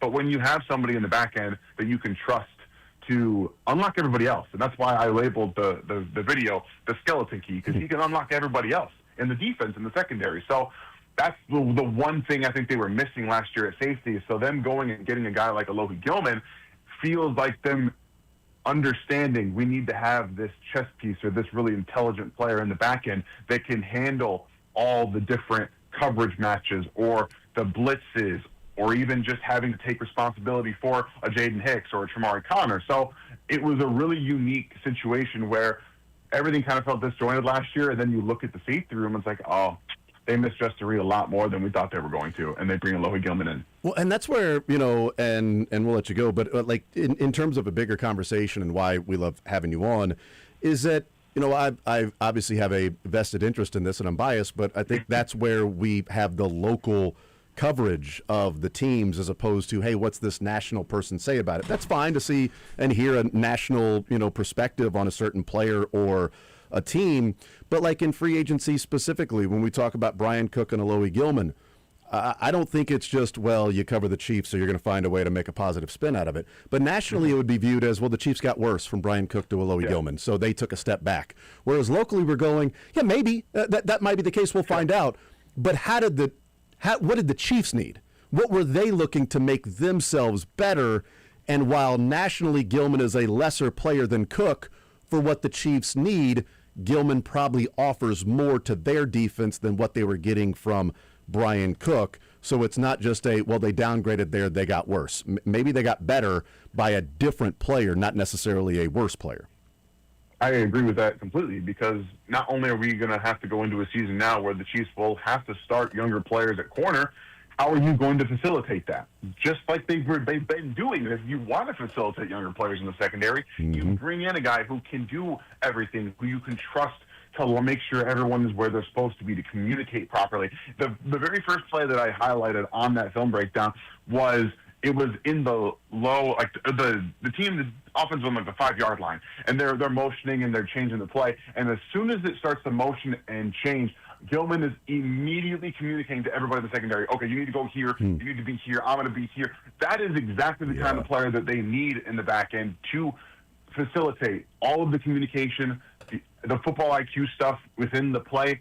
But then after maybe you make a mistake, you can go up to a Jaden Hicks or a Tramari Connor or one of these younger corners and say, hey, next time this is what you have to do. As much as I think that Brian Cook was really good last year in this defense, I don't believe he's somebody that could go over to a younger corner or younger safety and say, look, this is what you have to do, because I just don't believe that's what he was ever tasked with. And I think Alohi Gilman absolutely brings that. Daniel Holmes, RGR Football Bleacher Report, brings the great stuff each and every Wednesday. We talk with him. 4 more weeks from tomorrow, Daniel. First round of the draft, 4 weeks from tomorrow. So 4 more conversations we'll have before we find out who the Chiefs will actually take in the draft. Daniel, you're the man. Appreciate it, brother. And I mean this somewhat. Good luck to your Tigers. Not totally. That's not 100% good luck. A lot of it is just lip service for good luck to your Tigers. it's a lot of fun when the Royals are good too, man. I There we go. appreciate it. I'm looking forward to this season a lot. Absolutely. Thank you, Daniel. We'll talk to you next week, brother. Thank you guys so much. Appreciate it. Absolutely. There's Daniel Harms, in Harm's Way on Twitter, one of the best Twitter names, too. I mean, if you're going to come up with it's got in Harm's Way. It's just fantastic. RGR Football Bleacher Report. He's got his latest breakdown. Alohi Gilman is the one there with the breakdown. And yes, I think it's a perfect example of national versus local conversation, and nationally could be viewed as, oh yeah, you're going to find a way to spin it positively. Well, again, I offer and acknowledge that Alohi Gilman might be a downgrade from Brian Cook. We'll have to watch. And we may look at it and go, wow, they really miss Brian Cook. And then they miss Justin Reed. And, man, what did they have a couple of years ago when they had Reed and Cook? We really didn't appreciate that as much because we were talking about wait till Jaden Hicks gets more playing time. Then he got more playing time, and it was like, oh, wait, beware what you wish for. So that is certainly a possibility. I offer that, and I acknowledge that. But the difference between nationally and locally is nationally, Brian Cook to Alohi Gilman is viewed as a downgrade for the Chiefs. They got worse at safety from Cook to Gilman.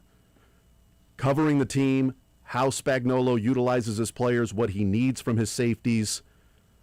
From Steve Spagnuolo and the Chiefs' perspective, I think they would argue they got better. Nothing against Brian Cook, but they would argue that. And Daniel Harms breaking it down and looking at all the different things Gilman can do and called him the skeleton key because he'll open up different things for different people because he can line up everywhere and understands where everybody's supposed to be and immediate with the checks and the audibles that you have to make when the other team goes in motion or does some of those things that maybe they didn't have last year as much, which maybe limited Steve Spagnuolo's willingness to play Noel Williams because without Justin Reed, he didn't feel like Noel Williams would have the cover, not literally from a cornerback, but the cover fire from a safety to make sure he was doing everything he needs to do. So we got to trust veteran guys that have been around because Justin Reed isn't back there. Then maybe they've got that back with Alohi Gilman. I want to touch on that a little bit more. We'll take a timeout.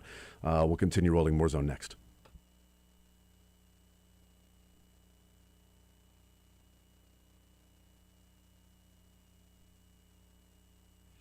All right, man, if you're out there and you happen to be suffering from some symptoms that could be related to low testosterone, well, then go and get it figured out. Heartland Men's Health is right here.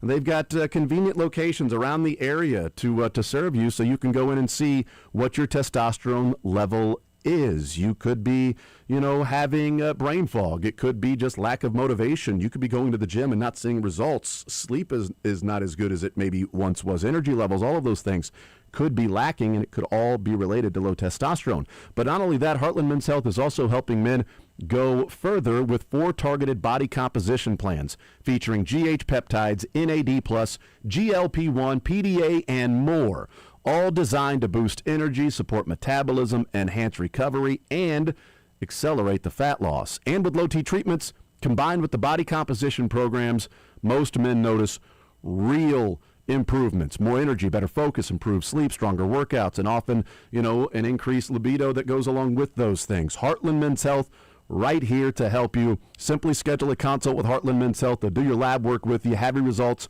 within 30 minutes. Licensed medical provider will help and review the results with you, discuss your options, and make the decision together with the medical team.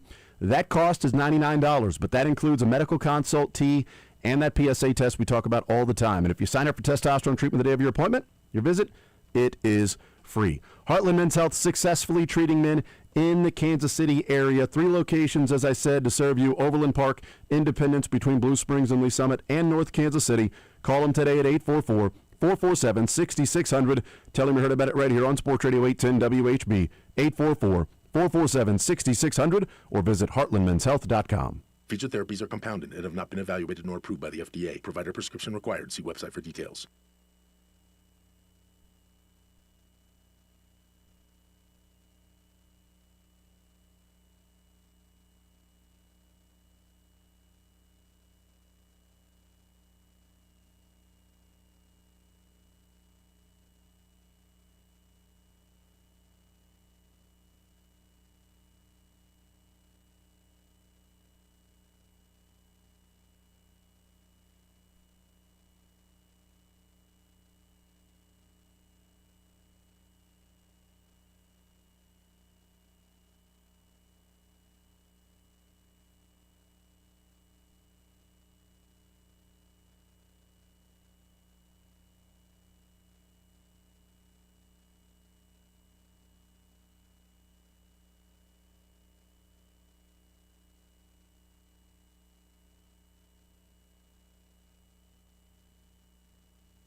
We'll hang out with Mick Schaefer coming up at 1 o'clock, whether you like it or not, Sterling. That's going to happen.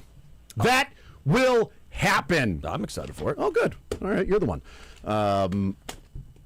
Thank you to Daniel Holmes joining us, RGR Football, Bleacher Report, talking about the Kansas City Chiefs and the draft coming up in 4 weeks, but also that whole production versus measurables thing that, and it's a good point about, hey, what did they ask you to do in college? So Keldrick Falk doesn't have the stats in sacks as a defensive end, but is a really good run defender right now. Like, that's his calling card. But it's like, okay, so did they ask him to do that? How they lined him up, which was on the inside shoulder of the tackle. So some of those things, certainly, and I think that goes for, like, cornerbacks and things like that as well. But, as the Chiefs get closer and closer, like we're talking about, and looking at different areas and what are the ways that they can, improve, and the next steps maybe that they can improve. And is it secondary? Certainly. I've seen cornerback mocked to the Chiefs a couple of times. Oddly enough, tackle keeps getting mocked to the Chiefs a number of times.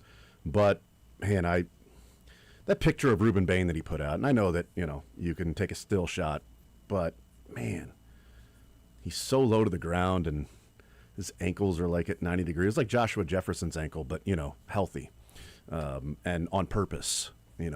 Curving around the dummy. That would be nice to have him. But interesting also, like David Bailey is a guy that could go in the top 4, but if he's there at 9, Chiefs may not take him.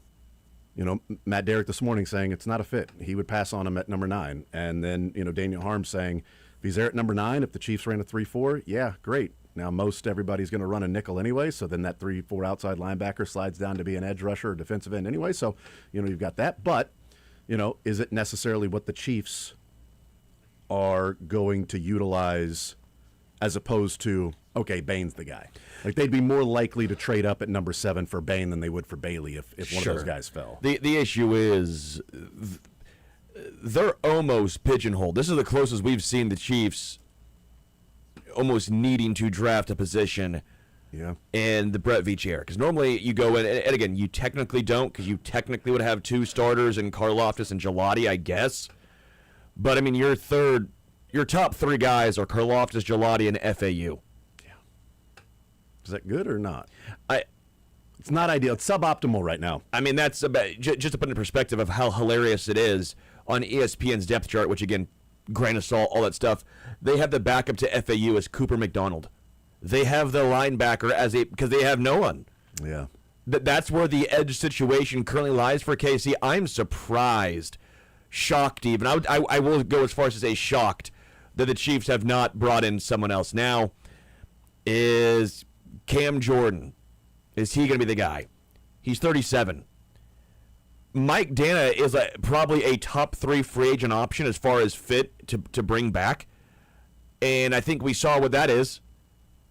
I like Mike Dana. I appreciate everything he's done, but that's what the thought process of Gelati is there's your rookie contract, Mike Dana. This is a precarious situation the Chiefs have put themselves into. We can talk corner, we can talk wide receiver, but end of the day, you at least have, I think, at wide receiver, we'll see with Rashee Rice, but Worthy, Tyquan, Jalen, you at least have a rotation. And that's not great, but you have guys. Yeah. You don't really have that at edge. I mean, your only guy that you trust at edge going into next year is Karlaftis. I don't know if this says they think that Gelati's a starter. I don't know if this says they think FAU is going to be a dude, or if they just misread the market. Yeah. Or they read the market and said, we're just not going to pay that amount of money to be able to do that. Like, and the sad part is, like, we talk about those defensive ends. You got 2 first-rounders and a third-rounder there of those 3. And it's sure, like, it's not like they haven't. Right, but it's like, oh, God, you're stuck with that. And that's the issue, is when you miss on FAU and, a third-rounder, Gelati is, if he plays the role of what he looked like this year and continually improves, then hey, he's playing what you would expect a third rounder to do. Like, you're not drafting a third. Yeah, you're not drafting a third rounder saying there's Myles Garrett. Yeah, no, out there. So he was fine. Yeah, he was fine. There were cones, and so we'll see. What happens at the defensive end. But I think it could be defensive end and maybe corner to a degree. That it's like almost pigeonholed to a degree, because it's not running back anymore. We thought maybe it was last year that they're going to have to take a running back. they did, but not to the 7th round. They're going to have to take one or probably two, or maybe when they're done with the draft, 3 different combinations of defensive end, interior defensive linemen, and maybe even more, maybe even throw more numbers at it, because they also need a wide receiver, they need a cornerback. Like the contracts and free agency just, got out of hand pretty quickly. There are still players out there available as, wide receivers. Juwan Jennings is still out there if you want to go and sign somebody that may fit the role. So it doesn't mean that at number 9, it's like, are you going to go Carnell Tate or Jordan Tyson here? Maybe Mekhi Lemon, but do you feel like you got to go that route if Bain isn't there? Or is it Mansour Delane that ran a 4.38 40 at his pro day? And it's like, okay, well, there you go. He's going to be top 10 now as the number 1 cornerback off the board. He just cemented his place as the number 1 cornerback in the draft.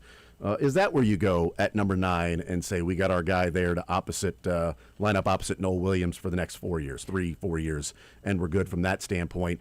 And now at 29 and 40, we may look at defensive end or package 40 and another pick to trade up and get somebody else and maybe take 24 and 29, something along those lines. Like I don't know what they would do, but we know this, that unlike in years past, Sterling, this is the positional group, and specifically on defensive line, defensive end, going into a draft that you look as maybe the biggest glaring need that Brett Veach has had entering a draft, that it's like you have to take that spot at number 9 or 29 or 40 or 9, 29, and 40 just to address it as much as you can. The aggressive correction that Brett Veach typically does. And the reason why I'm a little nervous is because this is why I say you need to sign Cam Jordan, even though he's going to be 37. I know it sounds hilarious, but I think that'd be a huge weight off of the shoulders. At least again, maybe people don't feel like this, but the nervousness of that was a bad position group last year, and it looks worse as of now. What if you miss the pockets? Like, I think there's a lot of good edge rushers in this draft class, but there are some pockets, and there's a chance you could somehow be on the wrong side of the pockets. And if that's true, well, you thought you could just get some rookie contract edge rushers, but now what if you have to trade up or spend extra capital? Was it worth saving the money in free agency versus the draft capital to move up to make sure you get that guy? I'm looking at the free agents right now, and I don't think many solve your issues. Cam Jordan at least helps you this year on a 1-year deal, but you look at Joey Bosa, perpetually injured. Leonard Floyd, I don't really think fits the Chiefs' style. Cam Jordan, I do think fits, but again, it's more of a 1-year deal. Von Miller at also 37. Does he fit what the Chiefs really look for? Jadeveon Clowney, which the Chiefs have never been in the market for, it feels like. Even when they needed edge help, they never once felt like we're ever close to Clowney.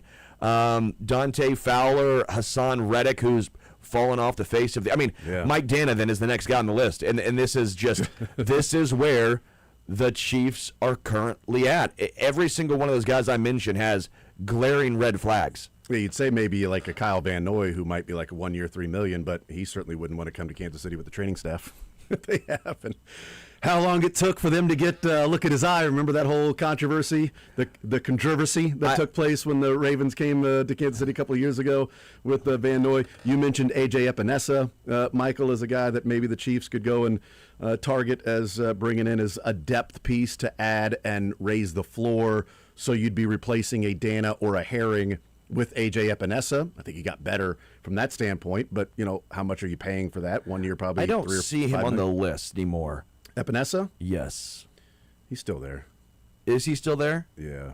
I don't know why I'm not seeing him pop You also have to Or did he think, sign though, with the Browns? He may have signed. I thought he was still there. As free agency goes on, a lot of the guys that are on that Browns. list. Yeah, he signed. okay. He signed. That's what I said. Epinesa's still there, but then in my mind, I'm like, wait a minute. I think it was the Browns. That's why it popped in my head there. Regardless, though, some of the guys on that list, I wouldn't be surprised if they end up signing back with the team that either released them or cut them, because they don't want to try to sign a 1-year deal somewhere else where they are going to maybe have to take less money and also just learn a new system where maybe their career's over after that year. Yeah, and I mean, are you chasing a ring? Is there a guy out there that is? I think we put way too much weight in that. I feel like we say this all the time of, well, teams will go play with the Chiefs to win a ring, and you never see it. I mean, how many times have wide receivers come in or players have come in, they meet with the team and then leave and sign elsewhere? let's be real. At some end of the day, it normally comes down to money. We can talk all we want about when they sign. They'll say they want to win, but I would say, and this is my perspective on this, I think 90 to 95%.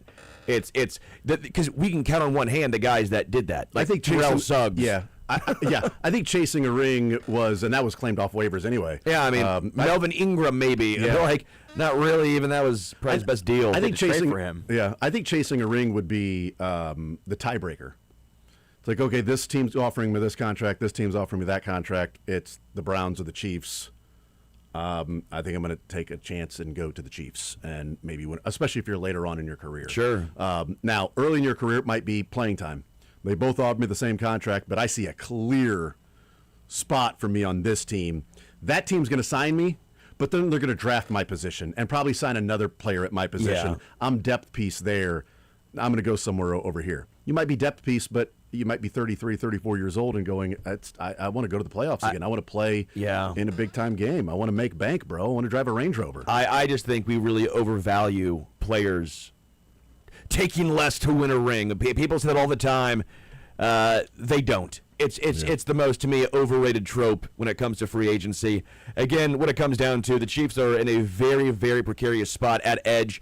It's one that we knew going into last year. It's one we've talked about all offseason long, and yet it is still yet to be addressed. And again, it's gone to a point where I think welcome is a strong word, but I would almost feel more, even if Mike Dana came back, I think I'd be at least a little more alleviative. At least you have a guy. At least you have a body. Mm-hmm. At least you have somebody you can trust to give you some snaps. Yeah. Again, Cam Jordan, I guess, is the free agent I'm holding out hope for, but is he willing to go somewhere else for 1 year? Yeah. Or just re-sign in New Orleans and stay there for 1 year and just play it 1 year at a time until he decides to hang it up as a 37-year-old, defensive player. We'll see. We'll take a timeout, come back, continue rolling. More Zone next.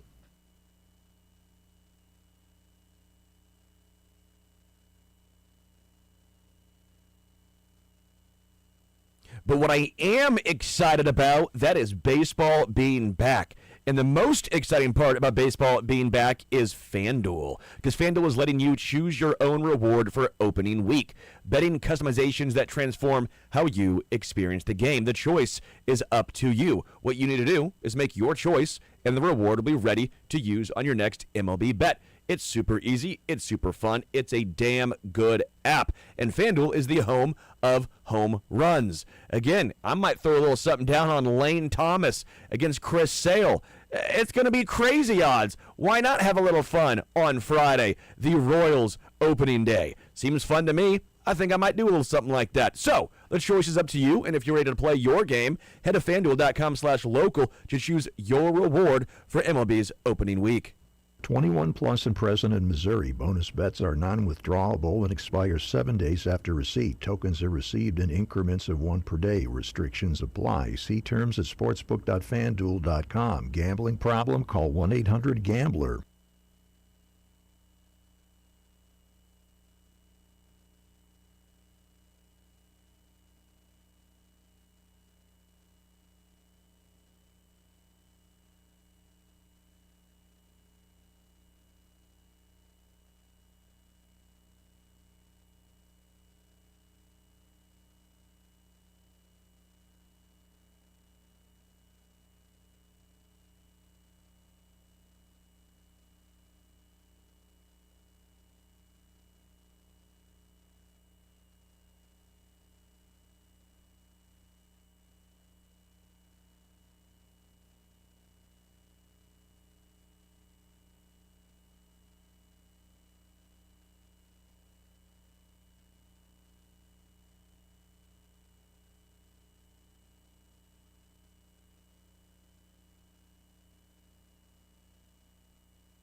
right, we'll talk with Mick Schaefer coming up on the other side of the break. We got 8 more sound bites to eliminate in our bracket of sound from the round of 32. Got to do that with Mick Schaefer coming up next. We'll get his thoughts. You know what? One of the things we didn't talk about in the first hour that I definitely want to talk about, we were discussing, Bill Self and what the latest is with that and how much North Carolina could be a litmus test for KU if Bill Self were to step down and what that coaching search could be.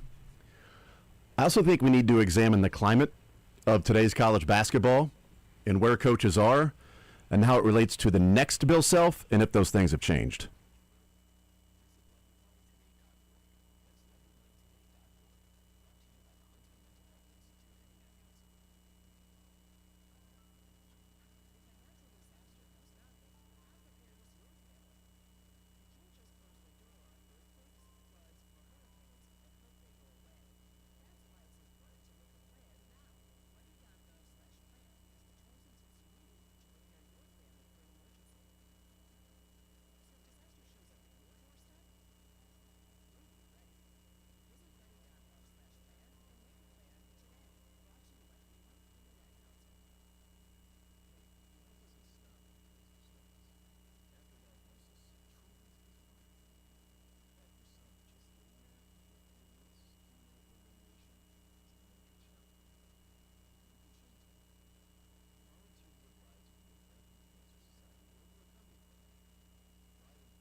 Twitter thinks he's funny. Shame on you nerds. His wife and kids think he's lame. No! We couldn't get Paul, so we're stuck with Mick. Yep. Okay, still got it going on. Mick Schaefer on the Zone with Jason Anderson.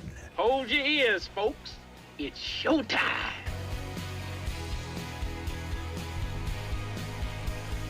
All right, hanging out with Mick Schaefer, presented by Advent Health Sports Park at Blue Hawk. Mick Schaefer with us on this Wednesday edition of the show. It's beautiful outside. It's baseball weather, Gorgeous. Mick. It is ready. We're here. Ready to play some baseball. Until the weekend, then it'll get cold again for a couple days and then back up. Well, yeah, it's just a little taste. A little taste of Why is baseball. the weekend always the coldest recently? Wasn't this weekend? No, it was great this weekend, but normally it's like, Yeah, but so hey, why is the weekend yes, always colder yes. besides the literal most recent one we just but had? sometimes, and I'm frustrated by it. Well, I mean, our most recent months have been January and February. Yeah, but it'd be too. like 80 on a Tuesday and then 29 on a Saturday, and I'm like, what am I supposed to do? Welcome to Kansas City, Sterling. He just moved here from San Well, Diego. no, why can't it be the opposite? Like, my point is, why can't it be? I feel like it is the opposite as much as it's not. My You're just anecdotal got this negative stories. weather mindset. You always have. That's been my biggest pet peeve about you. Is your negative weather mindset. Yeah. Nothing else. That's the only thing. Otherwise, you're perfect. Yeah, if you would just changed around that weather You know what? view. It's not going to bring me down. What a great day. It's a great day to have a great day. Yeah. See, mixed fair weather when it comes to you. It's only certain things that he likes about you. Fair weather. That's right. That's what I said. Mick Schaefer is with us, KSHB 41 Sports Director, again presented by Advent Health Sports Park at Blue Hawk. Before we eliminate these 8 sounds in our bracket of sound, which we'll do here this hour, the final 8 teams that lost in the round of 32 to get to the final 16. Bye, Florida. That's right. And yes, that's right. That's we'll hear from what Florida was represented by. A good one, apparently. I don't It remember, was. but yeah, we'll find out. I was going to bring this up in the first hour, Mick. We didn't get around to it, so I'll ask it now and look at it. So where North Carolina is in whether, or whoever they hire, they paid the $5.3 million to Hubert Davis because going around to the alumni, they found it easier to collect money to do that rather than pocket change. Yeah, rather than pay that for the roster. That they were having trouble garnering excitement for North Carolina moving forward with a guy that in 5 years has played for a national championship. And has it gone that bad? I mean, they're top has 25 gone to a Sweet 16 the whole year. First round losses last couple of years. Yeah. They did lose their best player this year, so That didn't apparently help. that isn't taken into account. But they move on, and so we'll see who they end up going and hiring. And there's a lot of coaches out there with mega buyouts to go and hire. Todd Golden has a $16 million buyout. Tommy Lloyd, $11 million. Dusty May, $7 million. Nate Oates, $18 million, but that drops to $10 million a week from today. TJ Otzelberger only has a $4 million buyout. Drum Tang's free. So Drum Tang is absolutely free. That is correct. What about Konzo Martin? Konzo Martin, well, we'll see what Missouri State has to offer. I don't know. Let's get Missouri State back rolling. Let's see if Konzo can get that thing going. Billy Donovan, you probably don't have a buyout since he's would be leaving the Chicago Bulls and maybe walking away anyway at the end of the season. So we'll see.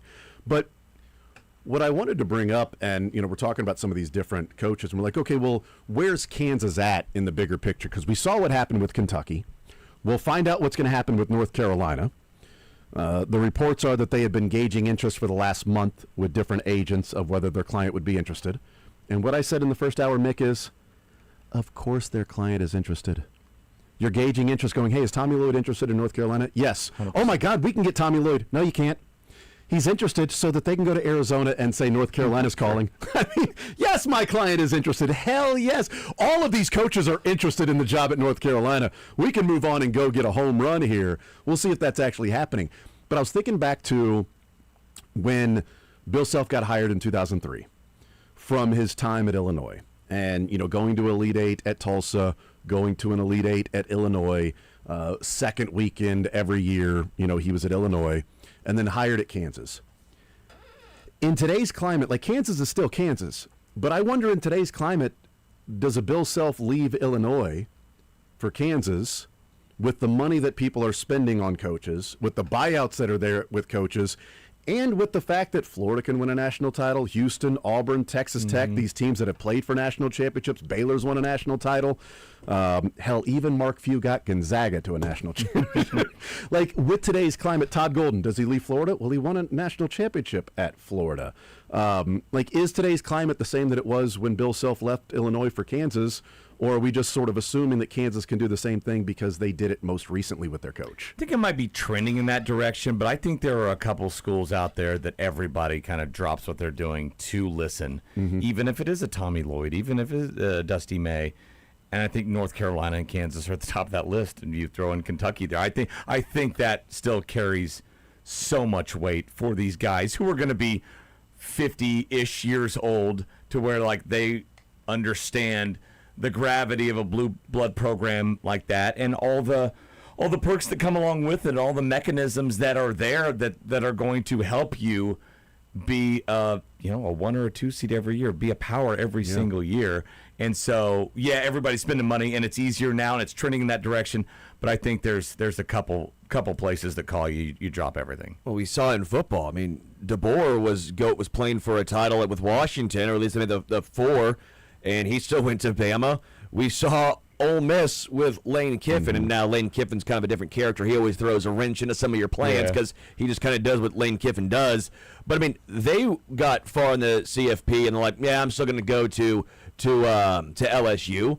I still think there are a few teams in each. I think Kansas and UNC both fall into that category. I think Indiana has clearly dropped out of said category, right? Like because Dusty May turned Indiana is Dusty May's alma mater, and he turned them down. Yeah, and so I think there's a select few. I think maybe that group has shrunk a little bit, but there's still, again, maybe it is a handful, like legit 5 in football and 5 in basketball, and I do think KU and UNC would fall into that category. And I mean, look, going from a Michigan or an Arizona to a North Carolina or Kansas, I mean, that's kind of a 1B to 1A job, right? And I don't know what the equivalent would be for Alabama. Maybe it's Alabama taking an Oklahoma coach. Maybe that's the comparison Texas there. to in football. Alabama or something like Texas to Alabama, Georgia or something like that. But I think, yeah, in that case, there's a couple football programs that are like that, to where it kind of doesn't really matter.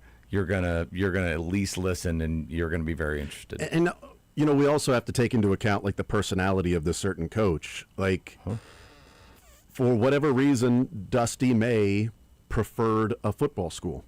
Like, he talked about that he loves coaching basketball, but he didn't want to coach at a place to where every single thing he did was scrutinized by massive amounts of media and fan sites. And that's he should have gone to Indiana, a football school. I know, right? That's why Louisville offered him the job, and he said no, thank you. Indiana offered him the job, said no, thank you. Went to a football school. Kansas, then, apparently. That's what I would guess is probably not. It can't. I definitely don't think he's going to go to North Carolina. Yeah, if he turns those jobs down. It's only a $7 million buyout. I mean, compared to these other guys, that's pretty cheap. Darren DeVries, whatever it was, at West Virginia, that's the record so far for the most that a team has paid a buyout to hire a coach. It was $6 million Indiana paid West Virginia for DeVries. So any of these coaches would set the record except for TJ Otzelberger. And then you say, well, would Otzelberger take the North Carolina or Kansas job?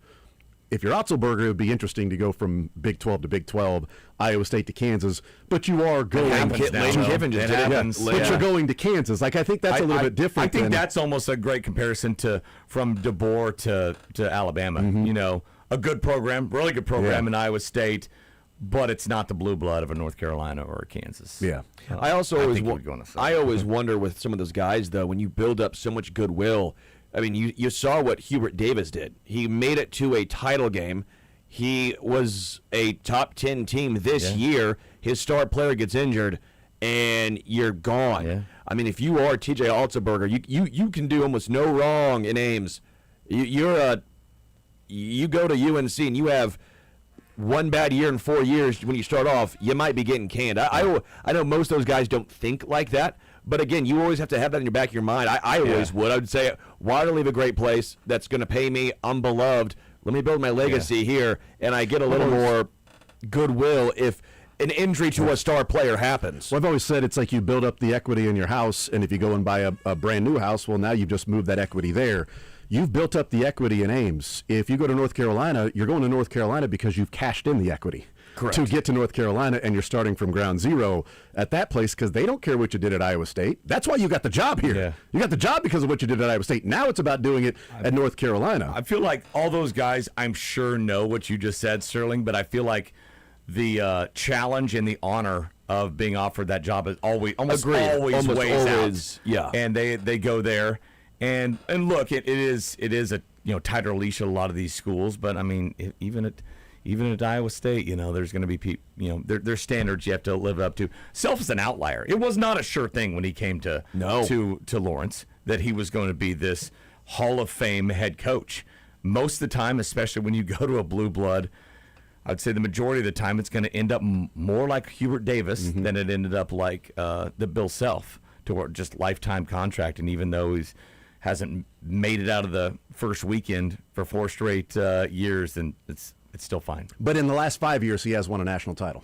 That helps. That's part of it. It is funny. It's like, since winning the national title, he has not made it out of the first weekend in the last 4 years. It's like, since winning the national championship. If you're a fan complaining about Bill Self, maybe take, a half an inch step back and look, not even a big picture. It's a medium-sized picture, and realize what's going on here. And then look at all the other schools.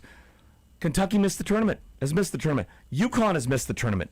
All these other teams, Michigan State has not won a title since 2000. I think 2 years ago they lost in the first 4, right? Show me a big-time blue blood program, and I'll show you a faction of the fan base that is tired of underachieving in the postseason. The Chiefs with Andy Reid. Yes. Well, yes, but here's the thing, though. Since they went to 3 Super Bowls, they haven't picked out of the top 10 one time. Yeah. Every time ever since they went to 3 straight Super Bowls, they've been drafting in the top 10. Yeah. So let's live in the now and the next, Sterling, and not live in the past. Understand? Okay? Come on, man. These kids were freshmen in high school the last time Kansas won a national championship. Oh, wait. I guess that's a little different than Indiana. So, these kids were some of these not born. Some of these kids were sophomores in college the last time KU won a national championship. It's still playing. Call. Yeah, the TK, the top 15 recruit that's going to Kansas, he was born in 2008. God, give me a break. Yeah. So, that guy was there when they won Bill Self's first national title. Yeah. Then he gets this guy to commit. It's like, I remember my early days working in TV and seeing these kids who were getting recruited, and they were showing up as freshmen and looking at the media guide and saying, this kid was born in 1980. Oh my gosh. Whew. They're so much younger than me. So young. And now those kids are in their mid-40s. And now this kid, top 50 recruit going to Kansas, when Mario was hitting that shot, he was being born. Spanked. Yeah. It's like, well, that doesn't seem that long ago. Now he's going to be at that's what KU did in overtime to Memphis too. Bent him over the knee. Spanked him. Yep, gave him a nice little spanking after Derrick Rose missed that free throw. So, and then they didn't foul. But Calipari definitely told him to foul, which is why every time they got close to a Kansas player, they backed off and put their hands in the air. Because that was still in the definitely said foul. I feel like that was still in like maybe not the infancy, but the toddler stage of fouling up 3. Not everybody was buying into that. Well, Cal swears he told them to foul. Sure, okay? he says There's that. no way. I'm sure he says no that. way he would take responsibility for just letting it play out and hitting the 3 and not saying, I told him to foul. I don't know. It's these guys just do what they want. Are we still a little surprised that UNC fired Hubert Davis? Because I'm still surprised. I'm not. I need to look back more at the record, but 2022 in terms of college sports was a long time ago, right? And he ruined Coach K's retirement party, so they loved him then. That's right. Yeah. Just hold on to that. Maybe if he holds on to that 15-point lead at halftime, he still has a job. Yes, I absolutely think that's the case. Yes. But they're both blue bloods, and KU's, got more wins. Depends on how many they're subtracting and adding at whatever point in history here. But I think they're far more impatient at North Carolina than there are Kansas. Well, the reason I'm not surprised by it is, like we talked about a couple of days ago about Dennis Gates, and I'm not saying fire Dennis Gates. We prefaced our conversation with that. Like, we're both saying, like, he's obviously going to get at least another year, and he should. But it's like, okay, do you then move on from Dennis Gates if it's the same thing next year? He makes a tournament, lose in the first round. You're like, well, he went to 4 out of 5 tournaments. That's kind of rarefied air for Mizzou. And my point was, I'd rather take a swing and miss than continually accept mediocrity and just the bare minimum. Whereas North Carolina, I think they looked at themselves in the mirror and said, is Hubert Davis the guy to be consistently a Final Four caliber team and win a national title? And if the answer is no at North Carolina, then you move on and you find the next guy. And if you miss, well, you try it again until you find your Roy, your Shire for Duke or whoever, because you're going to be able to be in the conversation with all of these coaches each time it opens up, because it's still North Carolina. Yeah. Missouri's not North I know. Carolina, I just think some teams are just so impatient. I think teams are so impatient. I think teams just always think the grass is greener on the other side, and they never let something actually build. Yeah. And I again, UNC, KU, yeah, a little different than what we're talking about, but that's why I've pushed back pretty dramatically on the Dennis Gates fire him crowd. At least after this year, I think that you're doing yourself a disservice of getting back into the cyclical nature of despair. And okay, first year's going to suck. Second year maybe is a little better. I just think people are so almost irrational at times with expectations, especially at the non-top of the line schools. Well, I also wonder too. Like, go ahead. I'll just say you can turn it around quicker now. Yeah. Way quicker now. Sure. And look, next year, it doesn't matter if they're freshmen. See what, I don't know if the portal class is going to be all, like I said, we got one more session here finalized. Mizzou could turn around. They could be a 13-5 SEC team, get a 4 seed, something like that. Whereas in years past, it might take 3 or 4 years to build up to that, and you have to catch a lot of breaks. Now it's immediate success. So I'm with both of you on that. I mean, to Jason's point, Mizzou is their character actors in the NCAA tournament. Yeah, they're making these, but they're seat fillers. They're St. Mary's. They're the 6 to 11 seed. They're the St. that Mary's. loses, and 2 minutes later, once they go to the next game, you've forgotten. They were there. Yeah. I mean, I feel like when you said North Carolina first round next, I'm like, I had to look. They had the huge and lead. the VCU game. Oh, I'm like, They I blew remember a that huge game lead. now. Hubert Davis knows how to blow huge leads in the tournament. Yeah. Apparently, that's one of the things that he does.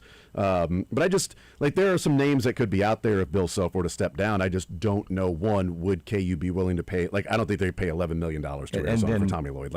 I mean, the big one is okay, Jock Vaughn is here. I mean, that's right. There might not even be a search. Well, I said earlier with Jack, and I'm like, he said that Billy Donovan's. It's Jock. With Jacques Johnson and Jack Vaughn.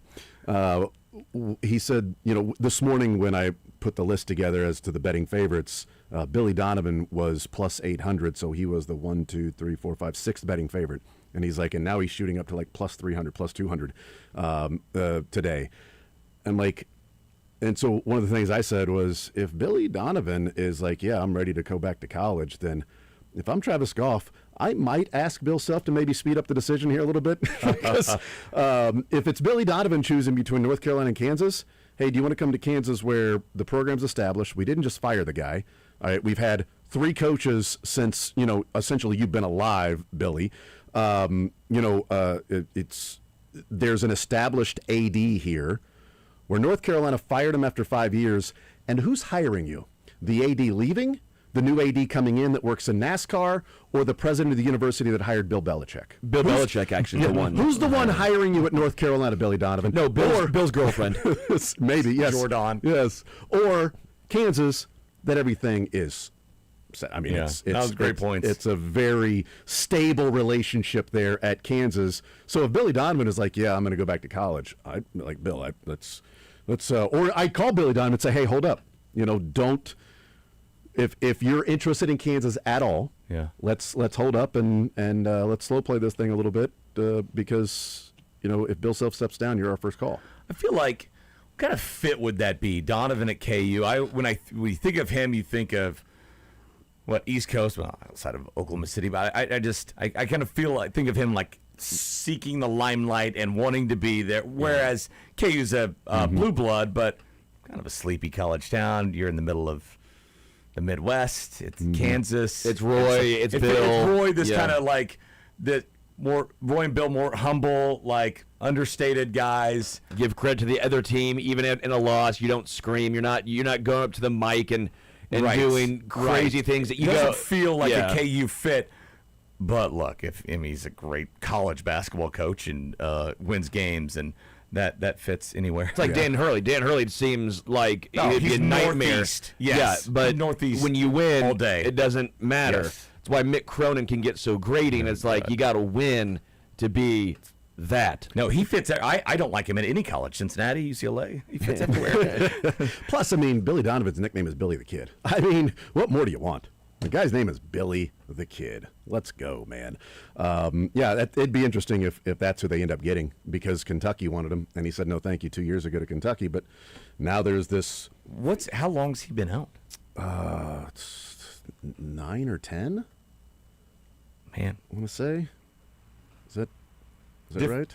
College basketball's a different world now. 2015. What's he been doing? Like I said, 2015, so it's only 10 years. Coaching the Thunder and the Bulls. Thundering Bulls. He's at the Bulls now. I didn't even know that.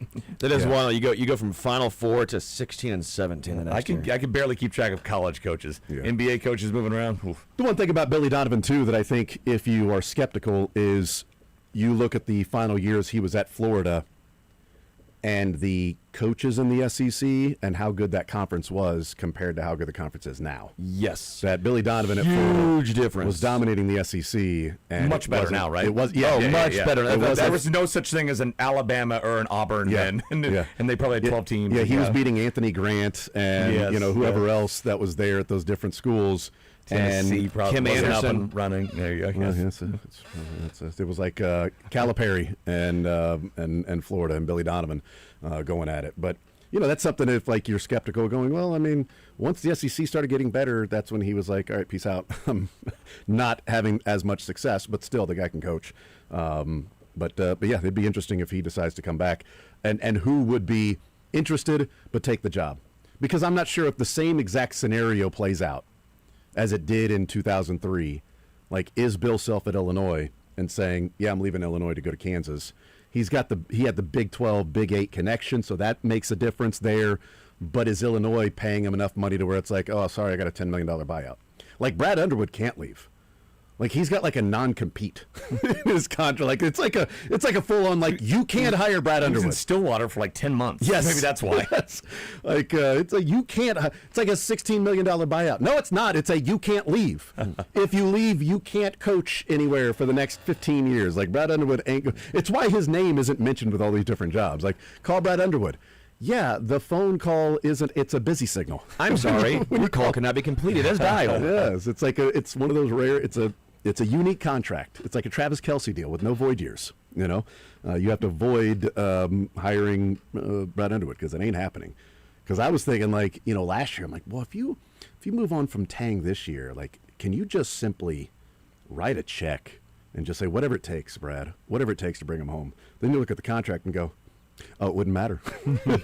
No, you can't. You literally can't just write a check to bring him home for that. So we'll see if the landscape has changed, and we'll see what the latest is with Bill Self. I do want to say this again. This came out in the 10 o'clock hour, right, with Gary Bedore, who said that Bill Self tells me, he tweeted this out a couple hours ago, Bill Self tells me as of now there is no news to report regarding his decision. In fact, he told me, quote, BS, bad info, end quote, referring to some comments out there. That's as of now from the head coach. Self tells me there's no time frame for a decision at this time. So that's from Gary Bedore this morning. And Matt Norlander also saying sort of the same thing, that he was told, Bill Self told him that it's some of the things that are out there is BS. I don't know. Right not now. John Rothstein is saying something different. Almost got fooled by that one. Yeah, that was out. There's a lot. That's still getting retweeted. I saw it retweeted like 30 minutes ago. Tim Brando woke up this morning and immediately hit the retweet on that thing. Which one did he get fooled on? Or has it been multiple? It was the. I think it was the Bill Self is out. Bill Self is stepping down. From who? It was the not John. Oh, same one? Yeah, Okay. same one. Yeah. All right, let's take a time out. We're going to eliminate some sound in this bracket of sound coming up next here in the zone.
All right, we continue right here on Sports Radio 810 WHB. Jason Anderson with you, Sterling Holmes, Michael Darcy, Mick Schaefer.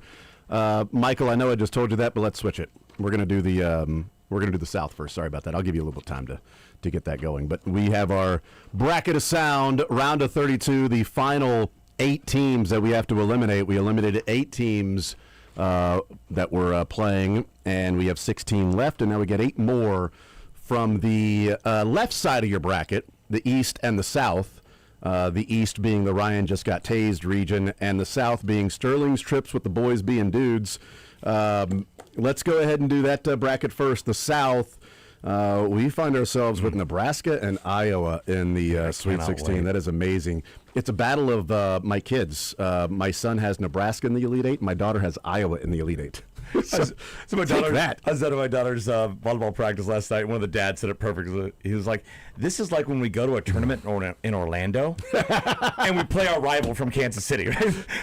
Iowa and Nebraska going to Houston to play, and then they may play Illinois. Yes, Iowa, Nebraska, and Illinois there in the South. It is pretty amazing that either Iowa or Nebraska will play for a Final Four on Saturday. It's pretty good for them, I guess. Be cool if other schools around here would do that. That'd be neat. Anyway, Florida played Iowa, and the Fighting McCollums knocked off the Goldens, and Florida lost, and that's too bad. That means this sound that may have won a year ago with Florida is out in the second round. Gone.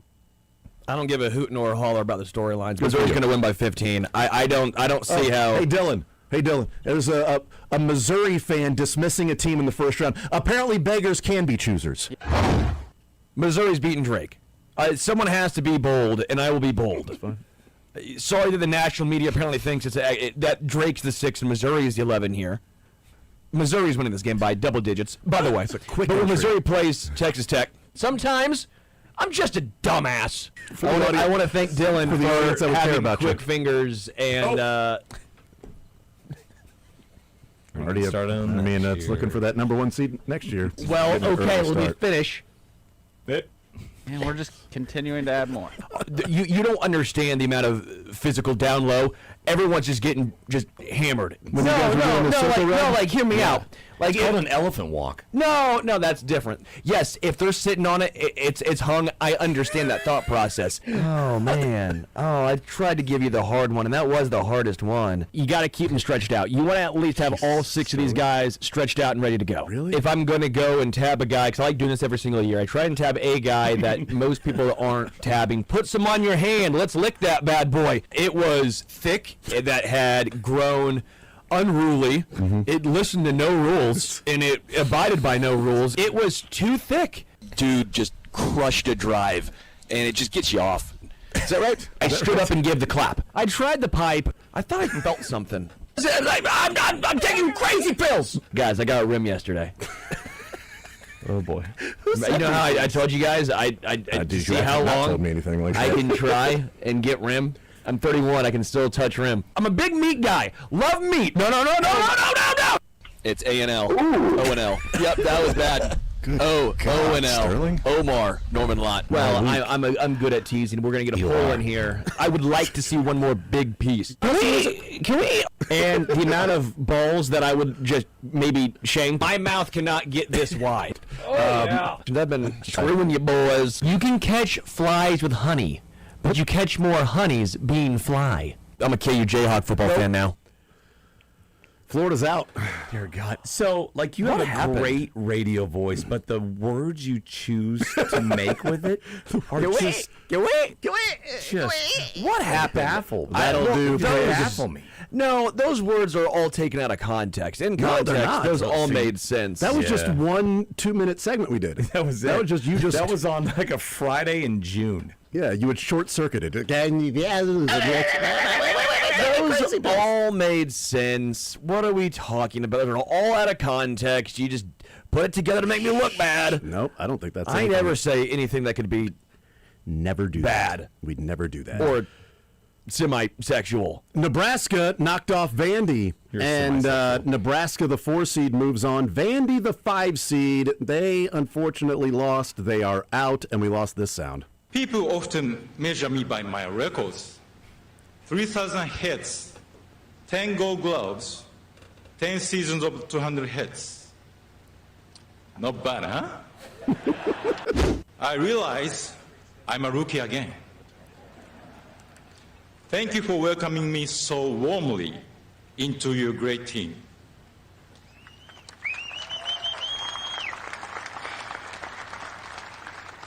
I hope I can uphold the values of the Hall of Fame. But please, I am 51 years old now, so easy on the hazing.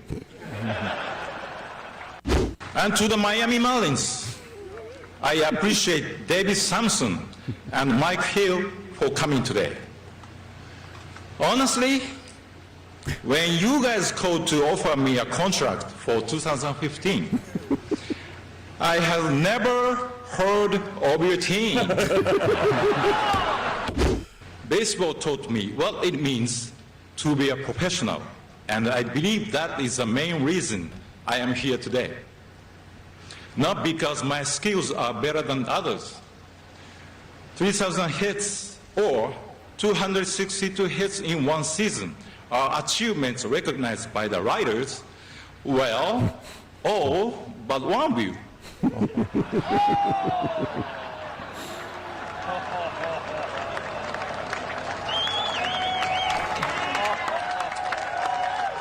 And by the way, the offer for that writer to have dinner at my home has now expired. Great delivery, Ichiro. Great delivery. Expired. It's great achievements recognized by the writers. Well, all but one of you. Who was it? Do we know? I don't know who the one writer was that didn't vote Ichiro in first ballot. Almost unanimous. That's only Mariano Rivera, apparently. Which, throughout history, closers have never been even really let in. We've all agreed that he is the greatest baseball player of all time. Yeah, if there's going to be a unanimous Hall of Famer, it should be Mariano Rivera. Let's start with the most important thing. He played for the Yankees. Yeah, duh. And he wore a jersey that nobody else got to with wear. Pinstripes. So that's number 2. And he played at Yankee Stadium. Yes, but then also in New York. That's a good point. He did play in New York. That does make a difference. Luis Gonzalez. Yeah. Illinois moves on the 3 seed. VCU, the 11 seed that knocked off North Carolina and knocked out Hubert Davis as well. VCU got beat by the Illini, and that means VCU is out, and so is this sound. A rancher conspires to murder his wife for financial gain and convinces his teenage son to participate. I'm listening. Good work, Mick. I like the ones that we double team, that we tag team. So Houston is moving on to the Sweet 16 to play in Houston in the South region. They beat Texas Agriculture Mechanical University, and that means the 10th seed A&M is out, and so is this sound. I was one of the only Keishon Booty supporters. By the way, Sterling said he's a big Booty fan, too. Holmes, I'm a huge Booty guy. He's you a big know this fan of about Booty. me. Big Booty guy. Big fan of Booty. And you know how innocent Daniel Harms is after we said that, he went, look, I know, like, the guy was a good receiver, and I know people like him. I thought you were talking about him. Yeah, he's so innocent. was talking about So him. innocent. Let's move to the East. Ryan just got tased. Duke survives a couple of games. They knocked off Texas Christian, and that 9 seed is out, and that means that we lost TCU and this sound. I did sell peanuts for many years at the ballpark. They were pretty good, though, weren't they? Well, they were guys nuts. Let me try one of season. those. I can't find a good nut in town. Huh? Huh? Why do you say singular? I can't find a good. Well, I guess that's how you describe it, though, right? Sounds worse. No, I'd say I can't find good nuts in town. Yeah, which right. sounds Guys bad. nuts. You can't But the find- way he said it sounds worse. You're right. The singular does. It's because you haven't had Can't guys find a nuts. good Lance Armstrong in town. You know, like it. You haven't had guys nuts in a while. That's probably why. You know, go get those, man. St. John's and Kansas. St. John's, the 5 seed, knocks off the Kansas Jayhawks. KU is out, and that means we lost this sound. I did know about the book. I had a long talk with Nate about the book, and I went to lunch at the Wheel with Nate and Rustin Dodd, and heard about it. I mean, I don't know if I'll actually get on there and buy it. If Nate really wants me to read it, I'd probably have to be given a complimentary copy. He's the guy that doesn't talk very much. You could say he's the opposite of Nate, and then people would understand. Right. I don't think Darren's going to ask like a really long question to me. Right. Or his website called, hisownname.com or the book he wrote. Or Have you checked that out yet? I told you last week. Did you get a chance to go to NateBuchanan.com and spend any time? I didn't. I had it on my to-do list, but it's probably never going to happen. It's better than remember the days when he was broadcasting like MMA something or other? Yes. And those were some interesting descriptions that I never asked for. Remember when he had like a 2-hour, he took over the entire room and told everyone about it? I don't think it was requested, but he insisted. I was there. I fell asleep. I sent Nate up there to talk to Bill. I'm sure he'd enjoy that, Well, yeah, sometimes, after tough games, he has trouble falling asleep. So that's actually a really good idea. It'd be like white noise and ambient. I was in Orlando that weekend and reached out to Greg, but he blew me off, so we didn't get together. Yeah, I saw you called and texted a bunch, and I was like, I'm busy. Got several ignore buttons. Dance card's pretty full, but I hope you had a good trip. It's got to be frustrating. Were you able, are you tall enough to go on the Tower of Terror or one of those? No, they don't let me on any of the big rides. I do the teacups, the little, It's a Small World. Kind of fits for me. Yeah, you got your own ride there. Are we doing this like once a week, or is this just like a one-time deal? I want to, if you're willing, love to do it every week. I don't know if Nate will be here every week, but well, that'll sweeten the pot a little bit. Just keep me updated on his calendar. Yeah. Right. What's your calendar look like? It's pretty wide open, honestly. For Greg. All right, we'll make it happen. I sit around waiting, for him to text or call me back. So, I'll just show up. Sounds like you got a lot of waiting to do based on what happened. Make sure you're comfortable. Make Haney wear the quarters in. See how that works out. Go Red Pants. Oh, that's not to Iowa State. Oh, that's true. What the hell's wrong with you, Jake? This guy's. I like his red pants. Right. That's Big 12 tournament, buddy. Dynamite drop in there, bud. Why don't you just keep quiet and hit the button? Keep quiet, hit the buttons. Kansas is out, and our Greg Gurley mix is out. Was that one segment, or was that a bunch of segments? It was a bunch of segments over the course of this basketball season. We played from 2022 when Kansas won the national title.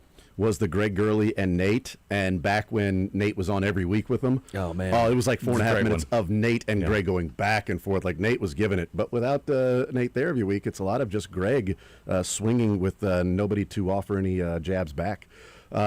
Michigan State knocked off Louisville, and with Louisville losing, we also lost this sound. Hey, you know what? I say, hey, Coach, you've been out of coaching for a while, and how are you going to adjust that NIL? I said, well, it's a minor adjustment. And they said, what do you mean? I said, back then, we used to walk through the back door to cash. Now we just got to walk through the front door to cash. So true. So true, Coach O. All right, UConn took care of UCLA. And with UCLA out, that means this sound is also out. What was your thought to the student section chanting Booker's name? I could give a rat's ass about the other team's student section. I just meant overall the way that I would like to give you a kudos for the worst question I've ever been asked. You should take it. The preparation of the... Do you really think I care about the other team's No, I don't section? think you care about the other Are you raising your voice at me? No, I'm saying... There you are. Come on, dude. Yeah, you are. Come on, yes, you are. Everybody's standing here listening to you. Come on, dude. Everybody, this is on camera. They can hear you. I answered the question. I could give a rat's ass about the other team's student section. I coach UCLA. I don't care about Michigan State students. I mean, who cares? It's a foul. It's a hard foul, but it's foul. And he got up. He puts his hands behind his back. The other guy's mad. I get it. Whatever. Yeah, you're pissed. You fouled hard, but nothing comes of it until your sawed-off little Mighty Mouse coach wants to do performance art in front of a road crowd. Got to keep in the sawed-off little Mighty Mouse. Yeah, coach. it made it worse. No, it didn't. Nope, it added to it. I need to add to it. Mick, give yourself some credit. Yeah, no, it added to it. There you go. God, do you understand how mad Mick Cronin was when they got put in Philadelphia? all that traveling east in the Big Ten they complained about, and then they get sent to Philadelphia for their first round game. Just was chef's kiss. Thank you. That you know what, the selection committee knows what they're doing. They knew what they were doing when they sent that guy to Philly. Come on now. All right, we'll take a time out, come back, continue rolling, hanging out with Mick Schaefer, the KSHB 41 sports director, not just the KSHB 41 sports director, presented by Advent Health Sports Park at Blue Hawk. More Zone next.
All right, wrap it up this Wednesday. Baseball starts tonight, Mick. It does. Baseball. If you have Netflix. Oh. If you don't, You it sure? doesn't. I only have There's chill. a lot of interleague. Yeah. This weekend in there. There's some interleagues going on. I hate the Royals are starting on Friday. Yeah, 24 teams will play before. I know, Too dude. long. Hate it. We got the ZOUs on Friday. Yeah. So it gives us some time for me to actually put them together since I didn't this morning. Over under half home run for Hunter Renfroe and MJ Melendez combined. For the Royals Yes, or total? this year. They might bring Melendez back. Isn't that fun that we're not talking about Renfroe and Melendez at the corner outfield spots this year for the Royals? That's fun. That is fun. I think it's fun. I'm sure some Royals will let us down, though. No. They'll serve that role. They No will. way, They baby. will.